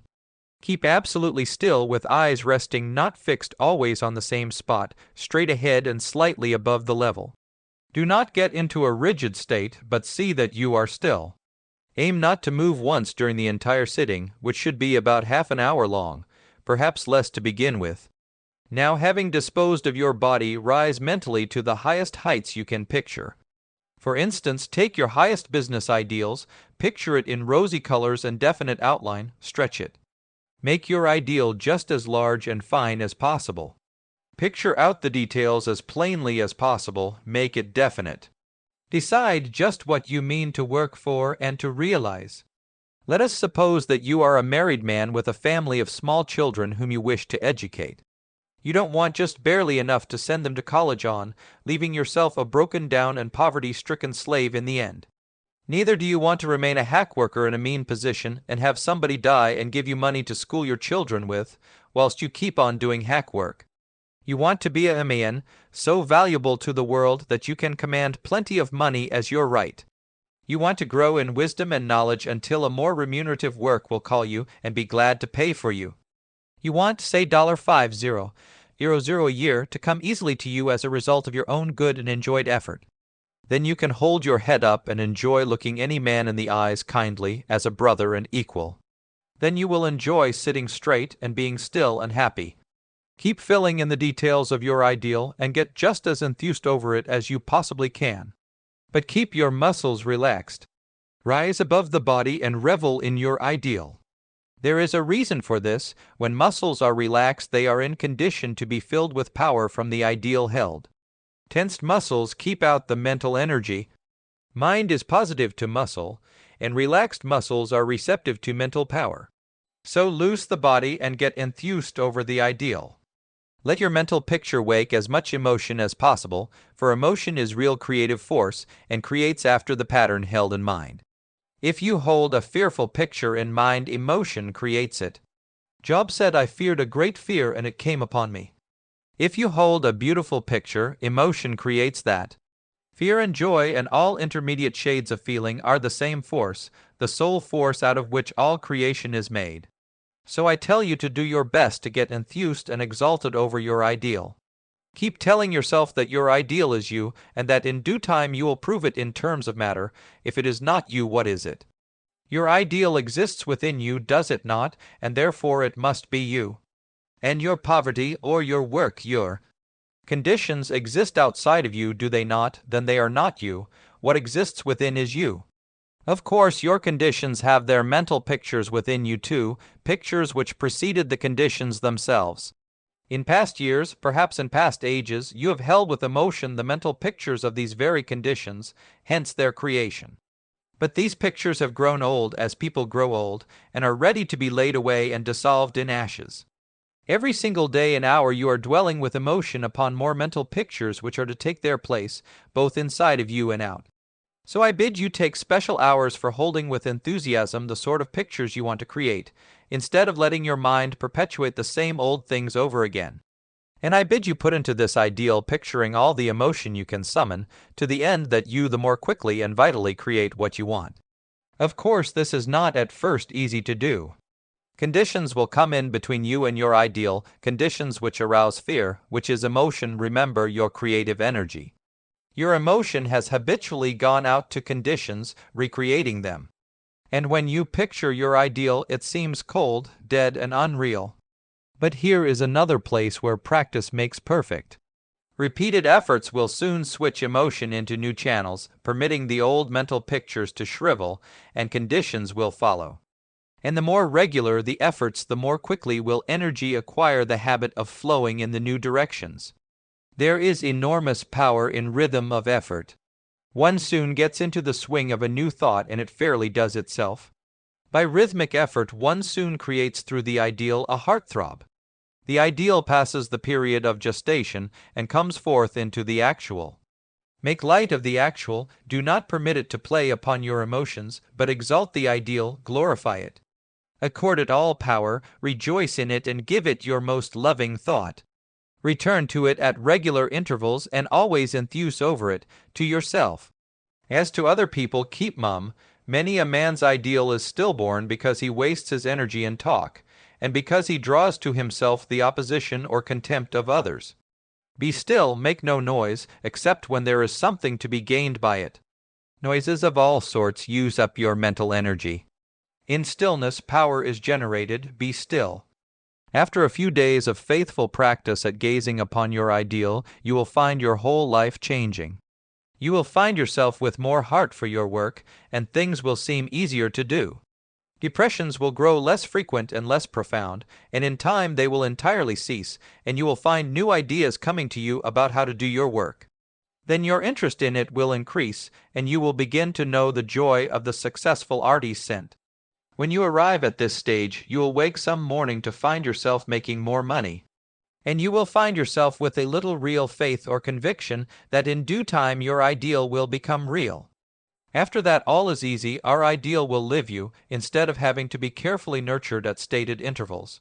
Between the times when you gaze specially upon your ideal, it is well to forget it as fully as possible. Put your best thought into your work, but never neglect your stated seasons with your ideal. All life is growth, and a live ideal is no exception. Let it grow. Stretch your imagination to take in all you can.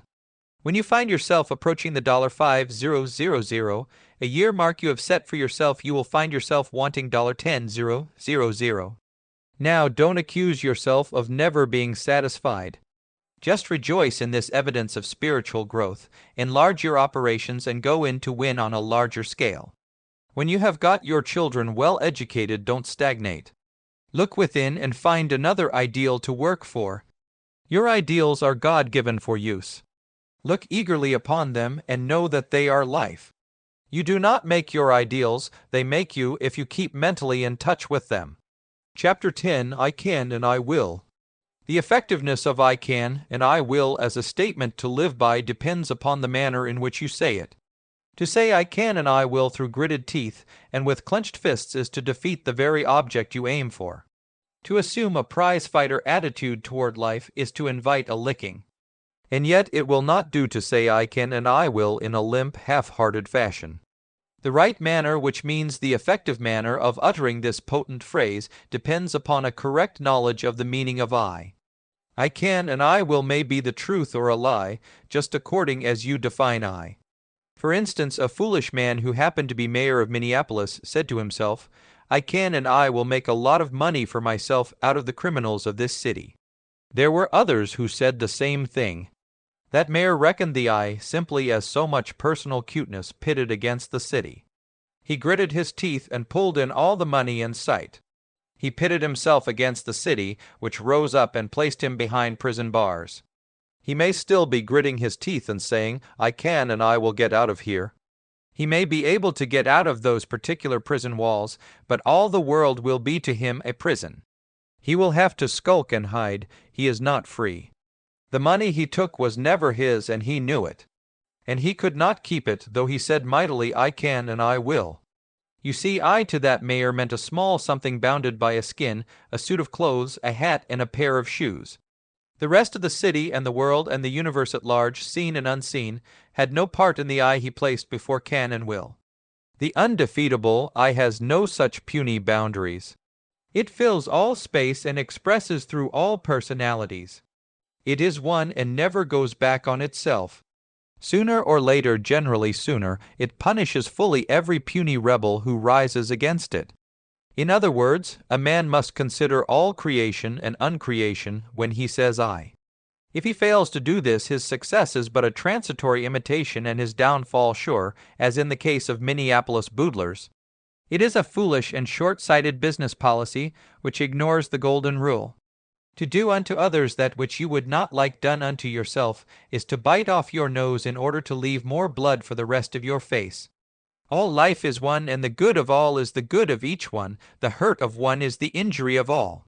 When a man realizes this, his personal I has expanded and merged in the I of omnipresence, omniscience and omnipotence, which really can and will do things. He has found the sublime self, which cannot be denied.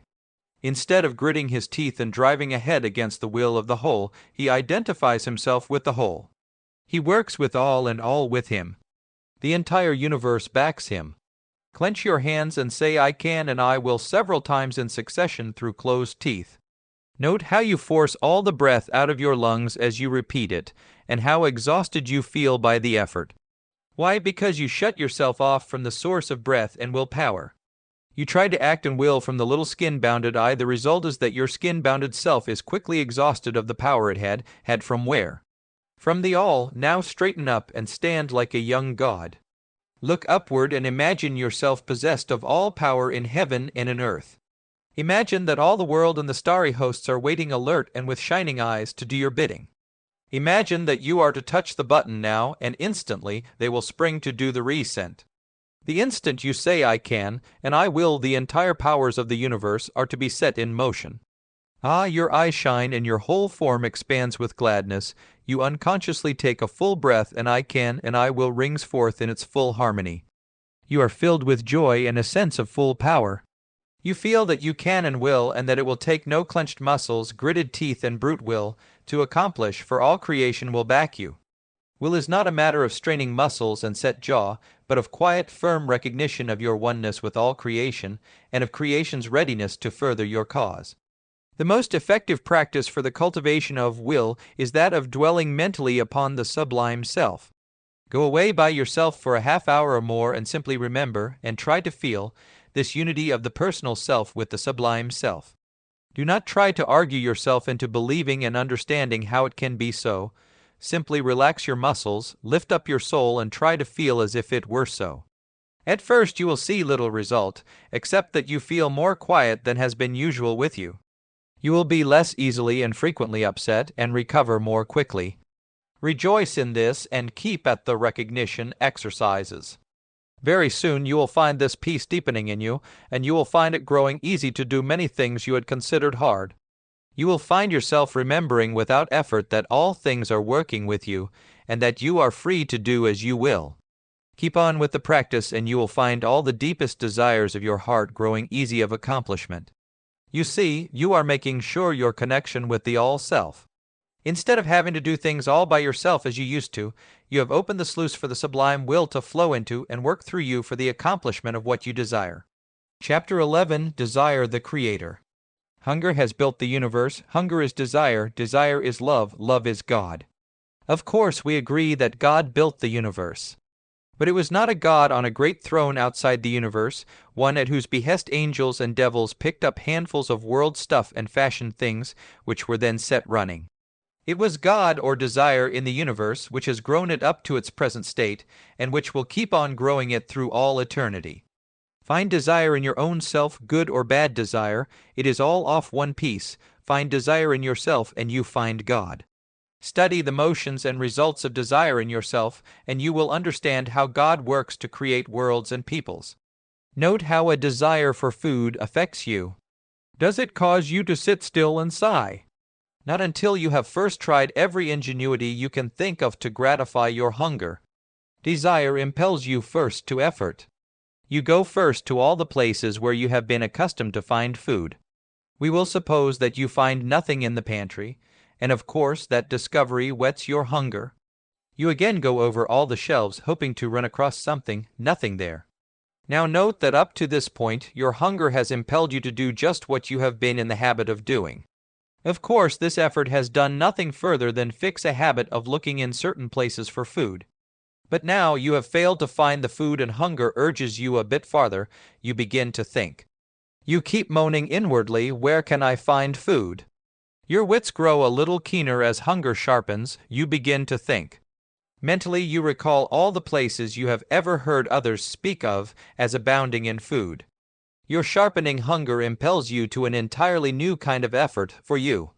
You go prowling about in search of places you have heard others speak of. Your hunger is now impelling you to follow race habits of thought. But you still fail to find food. Your hunger grows sharper and sharper, and your wits follow suit. You try everything you ever heard of and still no food. There is famine in the land. You have exhausted your personal resources and the race resources, and still hunger grows and urges you. Then at last you begin really to think. Your wits go feeling out beyond all the realms you ever heard of before, or they go roaming with a new intelligence and questioning over the same old ground. Sticks and stones and all sorts of things nobody ever dreamed of eating are now with new eaves examined and tested, and by you discover food and satisfaction where nobody ever before dreamed of finding it. At last hunger has made you think. It has made you in this particular thing wiser than the whole race. It has differentiated you from the rest of your kind. It has impelled you to a little higher mark of intelligence than has even before been reached. Now the rest of your race gazes at you and calls you so original, you know. And it straightway adopts your new food and is differentiated as you are. This is the way desire has created the world as it is, and this is the way desire is every moment changing it. We evolve by the acquisition of knowledge and wisdom. Desire impels us to the acquisition of knowledge and wisdom. Can you see why a too prosperous nation or individual begins immediately to degenerate? All his hungers being readily gratified, his wits are dulled, and he ceases to gain intelligence. Soon the sameness of that in which he lives grows irksome, and he loses his desire to live. Disintegration sets in. He is tired of the same old thing, even though that thing is beautiful and comfortable. When a nation or a man gets into this state of satisfied stupor, it takes the Goths and Vandals to keep him from dying completely. It takes necessity to keep evolution going. Or else it takes an overweening ambition, which is after all the same thing. And underneath and in it all is desire, the great God, creating after his own image and likeness. The more desire a man has, the greater God is he, and the faster he evolves consciousness of his godship. For thousands of years the race has been trying to crush out its desire, and the result was a paralyzed and half-dead race, with only here and there a live spot. The new thought is really the thought that desire is God and should be encouraged to express. And this new encouraging of desire has already resulted in wonderful growth and lengthening of individual life. "Oh," exclaims the orthodox one, "how can all desire be good? How can desire be God and yet impel people to such terrible misdeeds? Surely there are devil desires as well as God desires, and yet this same orthodox one has read many times how God hardened the heart of Pharaoh to resist God's own commandments about letting his children go. Now hearken, when you found no food in the pantry, and none in all the land, and still hunger grew, you went out without chart or compass into strange places, and you tried many queer things. Some of these things proved bitter and unprofitable, and you left them and went on. And at last you found the new and good thing. But it was the very same old desire that made you try the bitter and unprofitable things and the new and good thing. You did not try the bitter things because you desired bitter things, did you? Of course not. All the time you hungered for the good thing, and kept seeking it. And as soon as you knew the bitterness of the bitter thing, you left it and went on, still seeking. You see, you were in a strange land. You had never been that way before. How could you know what was bitter and what good, except by trying them? Of course, there were people who told you of the bitterness, but there were still others who scoffed at the warning, who told you they had tried it and knew better. And they pointed out to you many personages who used the bitter things and yet looked sleek and prosperous, and you were hungry. So you tried the bitter things and found them unsatisfying. And hunger kept urging you until you found the new and good. Now, was hunger any more evil when you tasted the bitter things than when you ate of the good? Of course not. It was simply blind and had to abide by your wisdom. It impelled you to try bitter and good alike, and each trial increased your wisdom. So is it with the good and evil of this world. The one good desire is the life urge of us all. Whether it urges us to heaven or hell, it is still good, and it still urges. When in answer to its impulse we taste the bitter, we learn the lesson and go on. When we find the good, we return to it again and again. But whatever we taste, we are taught something, and that is what all desire urges us to learn. In answer to the impulse of desire, we grow in wisdom and knowledge, the only growth there is. This desire God which works in us to will and to do of its good pleasure is a good God. It must be as good in me as in you, as good in the worst sinner as in the sweetest saint. The only difference between saint and sinner is a difference in wisdom, not in desire. Since desire urges us to grow in wisdom and knowledge, it is evidently only a question of time when we shall all know enough to turn from the bitter and find the new and good. Is not the one desire urging us irresistibly on for its own satisfaction? God in us, not only the hope of glory, but the absolute certainty of success. Chapter 12, Desire and Duty. Desire has urged us so long and so hard. We have persistently cuffed it into the corner and gone after new gods. But despised desire, deprived of its surface expression, has sunk deeper and deeper into our souls and refused to be comforted. After trying everywhere else for satisfaction, for a God, to guide us, we have come back again to poor neglected desire. In our extremity we see desire with new eyes, we begin to think and to understand. We try to coax desire out of the corner and make peace with it. The stone that the builders rejected has become the chief of the corner. The only way to find peace is to follow desire. Desire is the only guide to heaven, and the road lies through hell. Worse yet, it trails a labyrinthine way over the dead levels of indifference, where duty lies in wait to nip its every expression. Sometime you will grow to hate the dead levels where duty stalks. You will wake to the duty of being undutiful, to the desirability of following desire to the mountaintops. You will look at desire with new respect and ask it to lead you up and out of hell and the dead levels. Hell comes before the dead levels, you know, and all on the road to Transfiguration Mount. And when you begin to want desire to guide you, you will have been a long time on the dead levels. Then desire will whisper to you that she is God and you want to follow her. And when you agree, she will begin by leading you straight away from duty. Many, many times your faith will not stand the test. You will turn back again from following desire. You will turn to duty because you are afraid to leave her. Well, never mind. Caution and conscience are good things and easily taught. Follow duty when you moosent. But keep your eye on desire and follow her every time you dare. Lay for desire and make haste to follow her every time you can. Keep in mind that desire is God. Keep watching and she will prove it. When you just must follow duty, do it, but tell yourself it is desire you are following, not duty, you are. Doing your duty not because you must, but because you desire to. Always remember this. Never humor duty to the extent of letting her think she is making you do things for her sake. Let me whisper something to you. Duty is a sham, she is a hollow mockery. She wears a dignified demeanor to cover her real nature. Duty is desire in a goggle-eyed domino which scares you stiff. Just you follow desire and never give duty the satisfaction of thinking you'd follow her, and by she will get tired of masquerading. She will take off her mask and you will smile to see that she really was desire all the time and you knew her not. You see, you and other folks had such a habit of cuffing desire into the corner every time she tried to lead you, that she had to go and cover herself up in order to get you to follow her at all. So all along on those horrid dead levels where you thought duty was leading you such a stupid and righteous chase, you were really following desire all the time.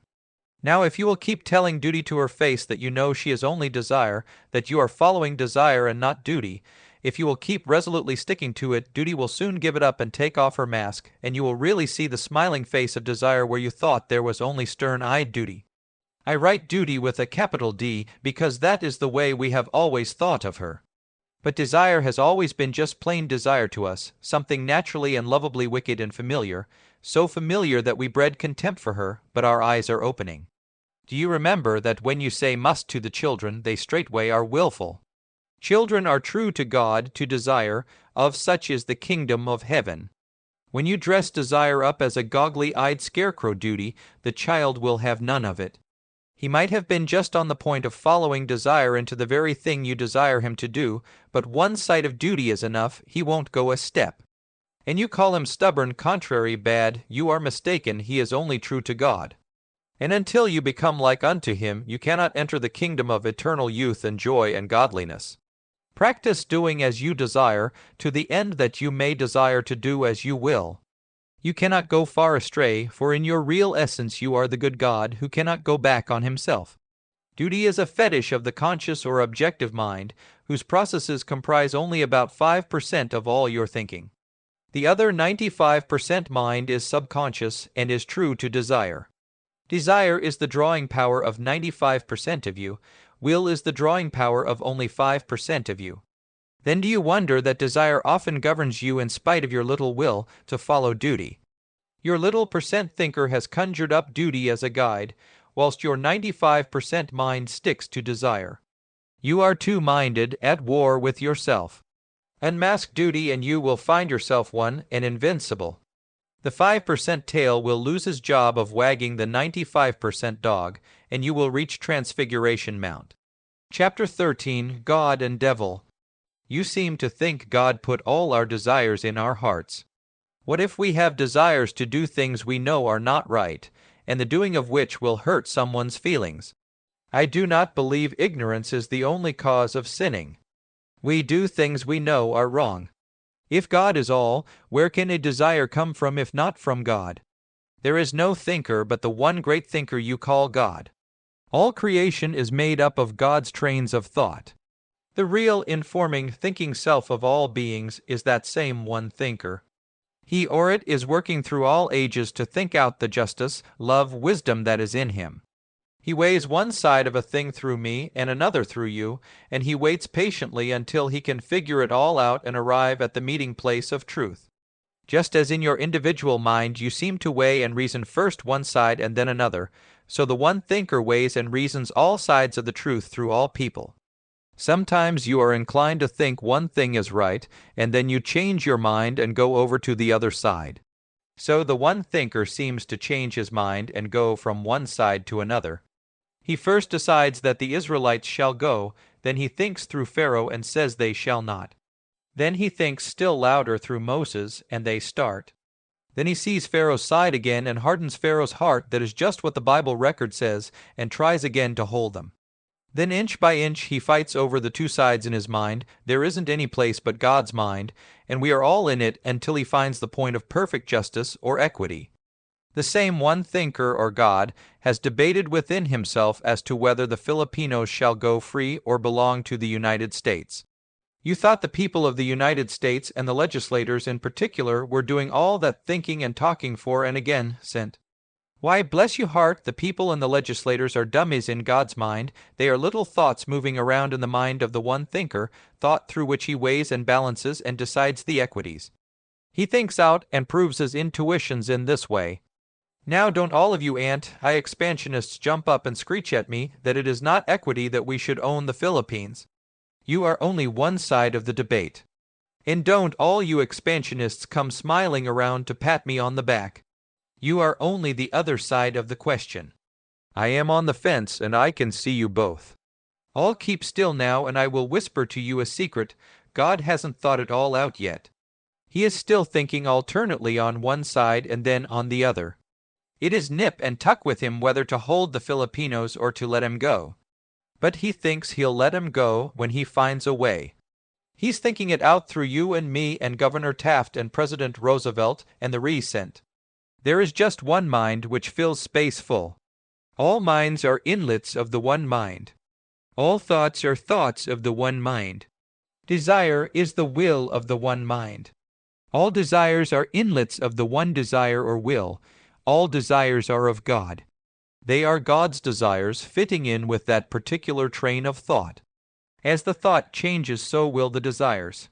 God's thoughts and desires change through all eternity. His desires fit the particular train of thought he is working out, one thing in you, another in me, changing in each of us from day to day, but always God. God is proving through you and me what is right and what is wrong, what is just and what is unjust. Wrong always brings unhappiness, right always brings happiness. It is not enough that you have been told that it is wrong to tell lies. God hardens your heart to tell lies and suffer for it until you have so thoroughly proved the wrong and unhappiness of lying that nothing could tempt you to lie. So with all other wrongdoings. But lots of times we think things are wrong when they are not really so. We have been told things are wrong, we do not know for ourselves. God tempts us to prove things. The gaining of wisdom is all we are here for, here in God's mind. We learn, and God proves, as much by our wrong deeds as by our right ones. By lying and suffering for it, we learn first to wish for truth, then to work to gain it, then finally we love it and live it. But not all in one little span of life, perhaps. That is the trouble with people who are so greatly worried over right and wrong. Their noses are always to earth, and a death makes them lose the trail. They see a single being in one short span of life, instead of looking up and taking all life and all lives as a whole. But they, too, are learning. Chapter 14, Let us play. Except you become as a little child, you shall in no wise be able to concentrate. Concentration is the natural mental attitude of a child.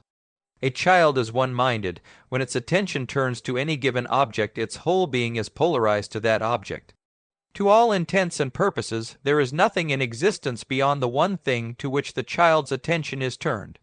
Did you ever notice a fine horse when its attention is turned toward something? He pricks up his ears, and they point directly at the thing that has attracted his attention. Every cell in a child's body and every atom in his soul pricks up its ears at the thing his attention is attracted to. Every cell and atom receives clear impress of the thing attended to. This is polarization or concentration. This is the secret of the child's marvelous aptitude for learning. It is likewise the secret of good memory and the joy of living. But the child forgets the art of polarized attention as he grows up. The main cause for losing the art is lack of gumption in parents and teachers. The child is charged with musts and don'ts to which he is compelled to pay attention. Every little cell is made to carry such burdens that it simply has not the heart to prick up its ears and take in a new impression. Only here and there is found anything vital enough to polarize attention. Burden-bearing is the great cause of lack of concentration, lack of case in learning, lack of memory, and of joy of living. If we were a bit wiser, life would be a continual playground where we'd simply grow in wisdom and knowledge and self-use by having a good time at our games. When we must play, there is no joy in it. We must play the business game and support our families. We must keep up appearances, we must do as others do, we must. Nonsense, the only must there is about it all is the cue we took from our parents and teachers and the traditions of men. We are hypnotized to think we mustn't. And it's all a lie, too. Suppose you try it once and see. Suppose you sit down and say you will not. Who is to compel you? Nobody. You have heard of women who took to their beds and stayed there, out of pure lack of anything else to attract the attention they wanted. They could have walked if they would, as circumstances proved, but they wouldn't. They went to bed. And somebody or other always met the compulsion and took care of them. They refused to even take care of themselves. They slid the must off themselves. And there was always somebody else ready to assume the must. That is it, we assume our own burdens. The less vigorous and determined and wise we are, the more of these burdens we assume, burdens dropped by others. And what good does it do to bear burdens? None, worse than none. The woman who dropped hers and went to bed simply stagnates and atrophies for lack of activity, and the woman who assumes the burden of walking and thinking for her wears herself out for nothing at all. If she had walked out and left the woman in bed, that woman would have got up again and walked and thought for herself. All our burden-bearings are as utterly foolish and unavailing as that. I have before me letters from 2 women who are still toting their sons around, although the sons are past the 30 milestone and do not even take the trouble to let their mothers know their whereabouts. If those mothers had dropped those boys years ago and made the most of life for themselves, they would be now such bright, handsome, attractive women that they couldn't keep their sons away from them. The burden-bearing woman or man tires herself so with useless efforts of mind and body that she has not energy enough left to keep herself in even decent trim. She gets bedraggled and falls away back to the tail end of the world's never-pausing procession. Women as a class do not think and command themselves to best advantage. They are content to shoulder any old burden they see slipping from the shoulders of another, and to spend days and energy in feeling. Any kind of a feeling will keep the generality of women from thinking. Women shoulder indiscriminate and useless burdens and feel themselves into innocuous desuetude. It is a hardship when one does not learn in childhood to read and write. But it is not an irremediable evil. One can learn when he is 20 or 40 or 60. A great authority on the Greek language learned the language after he was 80. He couldn't have done it, though, if he had fagged himself with burdens other people had dropped. It is never too late to drop burdens and use energy to some purpose. All one has to do is to declare, I have no burdens, life is a playground, and stick to it. You have no burdens, they are all an hallucination, life is a playground, this is the truth. Just tell it to yourself until it works its way into your semi-paralyzed mind and makes itself felt. Relax physically and mentally. Lie idly under the apple tree and look up to the blue sky and let fancy play with the world. You will find new and happy truth in common things, as Newton did. Lie there and let truth regenerate you. By and by you will think of something you want to go play at. Perhaps the pervading humor of the world will suggest that you want to make mud pies again. Perhaps it will suggest a blackberry pie instead. It is a lot more fun to make blackberry pies than mud ones, and it's such pleasure to watch the other children's shining eyes whilst you all eat. Perhaps you will prefer to go play the game of business. Well, play that. This whole great playground is before you. Go play. Make your own choice of games and have a good time. Somebody says life is real, life is earned sent. But I say unto you that life is real, lie what you think it. It is a great game, a tragedy, or a sentence at hard labor, just as you will. If you don't like what it has been, use your ingenuity to make it different. Above all things, drop the burdens. Refuse to make bricks without straw. If the world won't let you go, just go anyhow.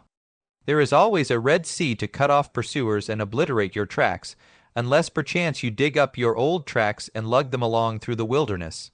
If you do, I give you fair warning, you'll never get across the border into the land flowing with milk and honey. This is a new, glorious day, different from any other day, a clean, beautiful day. The Red Sea has wiped out all the old days, the new days are not yet born. This is the only day there is, go play in it. Whatsoever thy hand findeth to do, do it with thy might. One thing at a time, and that thing done with all thy heart. This is concentration, the secret of life and creation itself.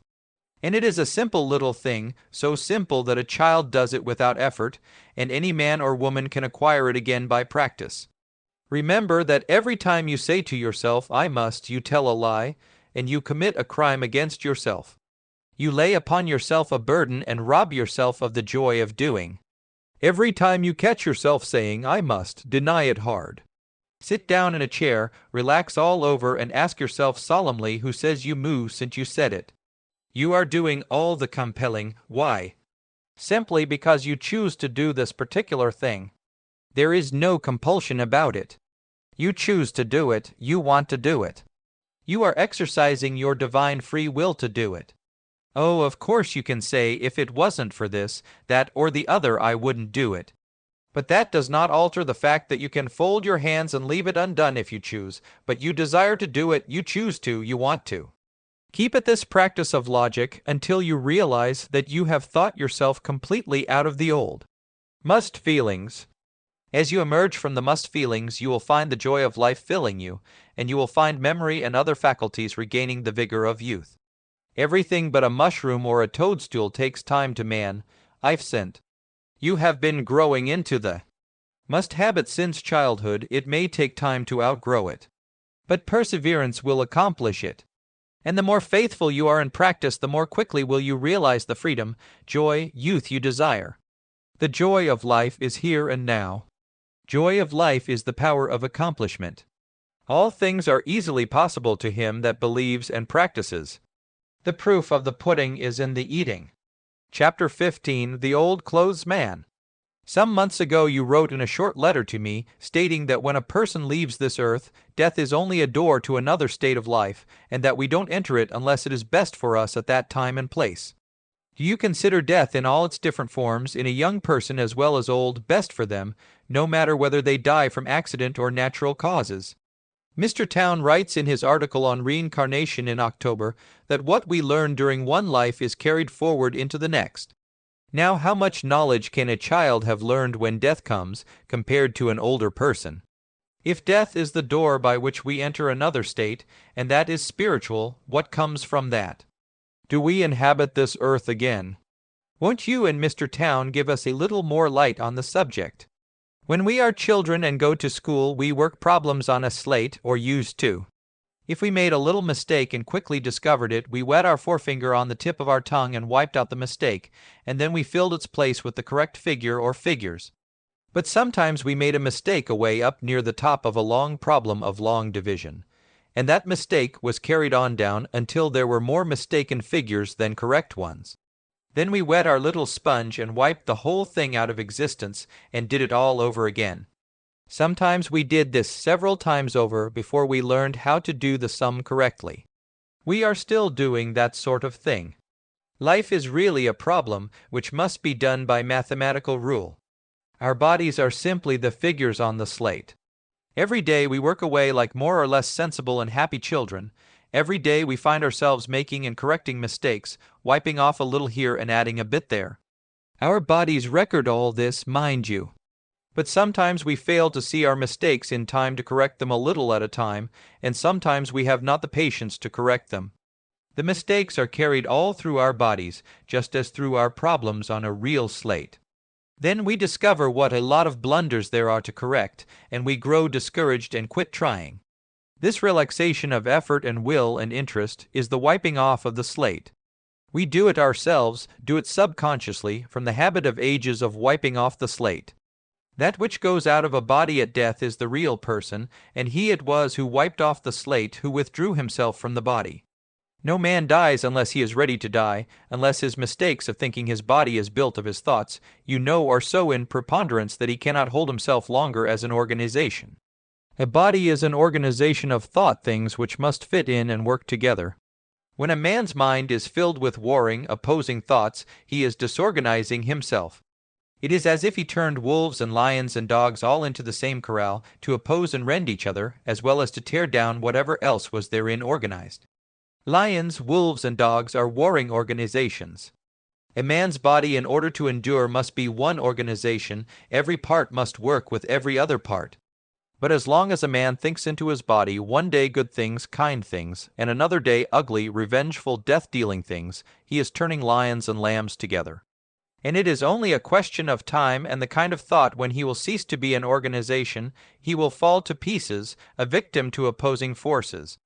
And a man need not even be ugly himself in order to die. He needs only recognize ugliness in others. The Pharisee who has spent his life in ferreting out meanness and obscurity in others is as full of meanness as the nastiest sinner that walks. Man becomes what he thinks upon. But such a one may be strong and healthy a long time, because nearly his whole body is organized of the one kind of thought. So full is he of evil that he is an organized evil, a one mind of evil. It is the good and the goody-good people who fill themselves up on the warring factions of good and evil, whose bodies are choked with the warring and who suffer most and die young sint. The same thing is true of people at all ages. Wisdom does not necessarily come with years, though no soul ever lived 5 minutes that did not in that time discover and eliminate mistakes by waking up to more or less truth. All experience enlightens, even that of being born to die in a day or a week. Don't imagine babies are such ignorant little lumps. They are not. They are wise enough to choose their environment, just the one best calculated to teach them what they most need to know now. To be sure, they do not choose parents as you and I would go out and look over a stable full of horses and choose one. They do better than that. As the birds obey the desire to fly south when winter comes down with frosty breath, so the infant soul obeys its subconscious desire for a particular parentage. In other words, parent and child are attracted, and each furnishes to the other the particular sort of experience necessary to its next further growth. Just as we sometimes wiped off our problem before we had half a dozen figures down because we had found our mistake and wished to correct our work, so the infant soul may find a big mistake and wipe out its body, only to begin again somewhere else. Oh, don't be skeptical because you can't remember doing such things. You cannot remember many things that happened just a few years ago. How, then, shall you remember back to the time you chose your parents? Or still further back to the infinitely greater number of parents you may have chosen in succession since the beginning of eternity? You cannot even remember those problems you put on and wiped off your slate at school. Is it, then, wonderful that you forget some other things?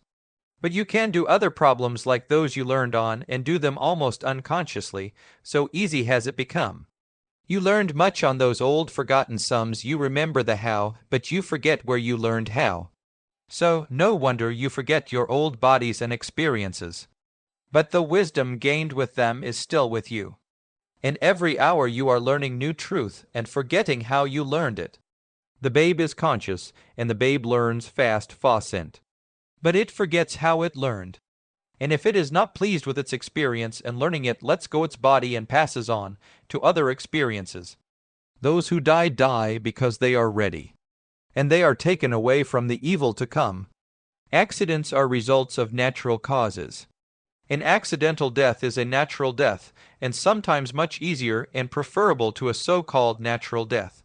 Who would not, if left to a decision unbiased by public opinion, who would not prefer instant death in the electric chair to a slow rotting by cancer or tuberculosis? One death is as natural as another. No man dies unless it is best for him to do so. Has anyone supposed it lucky to be born? I hasten to tell him it is just as lucky to die, and I know it. There is nothing about death to be afraid of. It is but a wiping off of the mistakes which have handicapped you. You go on forever. Death is as natural and as good as life. Only the fear of death can harm you by tearing down your body before you want it wiped out. It is said the first mark of insanity is that the patient fears and hates his best friend. The fear and hatred of death is insanity. To fear death for yourself is foolish. It but hypnotizes you, and death charms you as a snake charms a bird. You die before you would need to if you had not feared death. It is still more foolish to fret over the death of another. In this case, you not only add the death-dealing forces to your own body, hastening death for yourself, but your heavy thought handicaps in the outset of his new state of existence the friend for whom you grieve. Spiritualists who claim to see and converse with departed souls often tell their friends that the spirit forms are so weak and worn that they are not able as yet to communicate with their old friends. The medium says the new-made spirit is heavy over the unhappy state of its earth friends. Why should not this be so? If our heavy thoughts ever affect each other, and we know they do, then death does not change it. Our thoughts carry help or hindrance to those of whom we think, be they dead or alive. We think we must eat right and live right and think right for the sake of our unborn or newborn babes, that they may have the best possible start in their new existence. We need just as much to eat right and live right, and especially to think right, in order to give our departed friends the best possible start in the new life upon which they are just entering. We need to lay aside every small personal consideration and bid them a hearty good speed with every thought of them. We need to cultivate peace and quiet joy and willingness to have them go for their sakes. We can easily do this if we remember to be glad with them instead of selfishly fussing around our own little personal loss.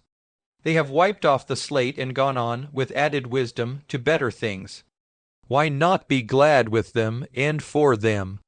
Whether we are spiritualists and believe in departed spirits, or evolutionists who believe in an immediate reincarnation, or theosophists who believe in a divachanic rest before reincarnation, or Catholics whose friends may be in purgatory, or Protestants who hope they are in heaven, whatever we are, the fact remains that our friends can no more fly beyond the reach of our help or hindrance than they can fly beyond our thoughts.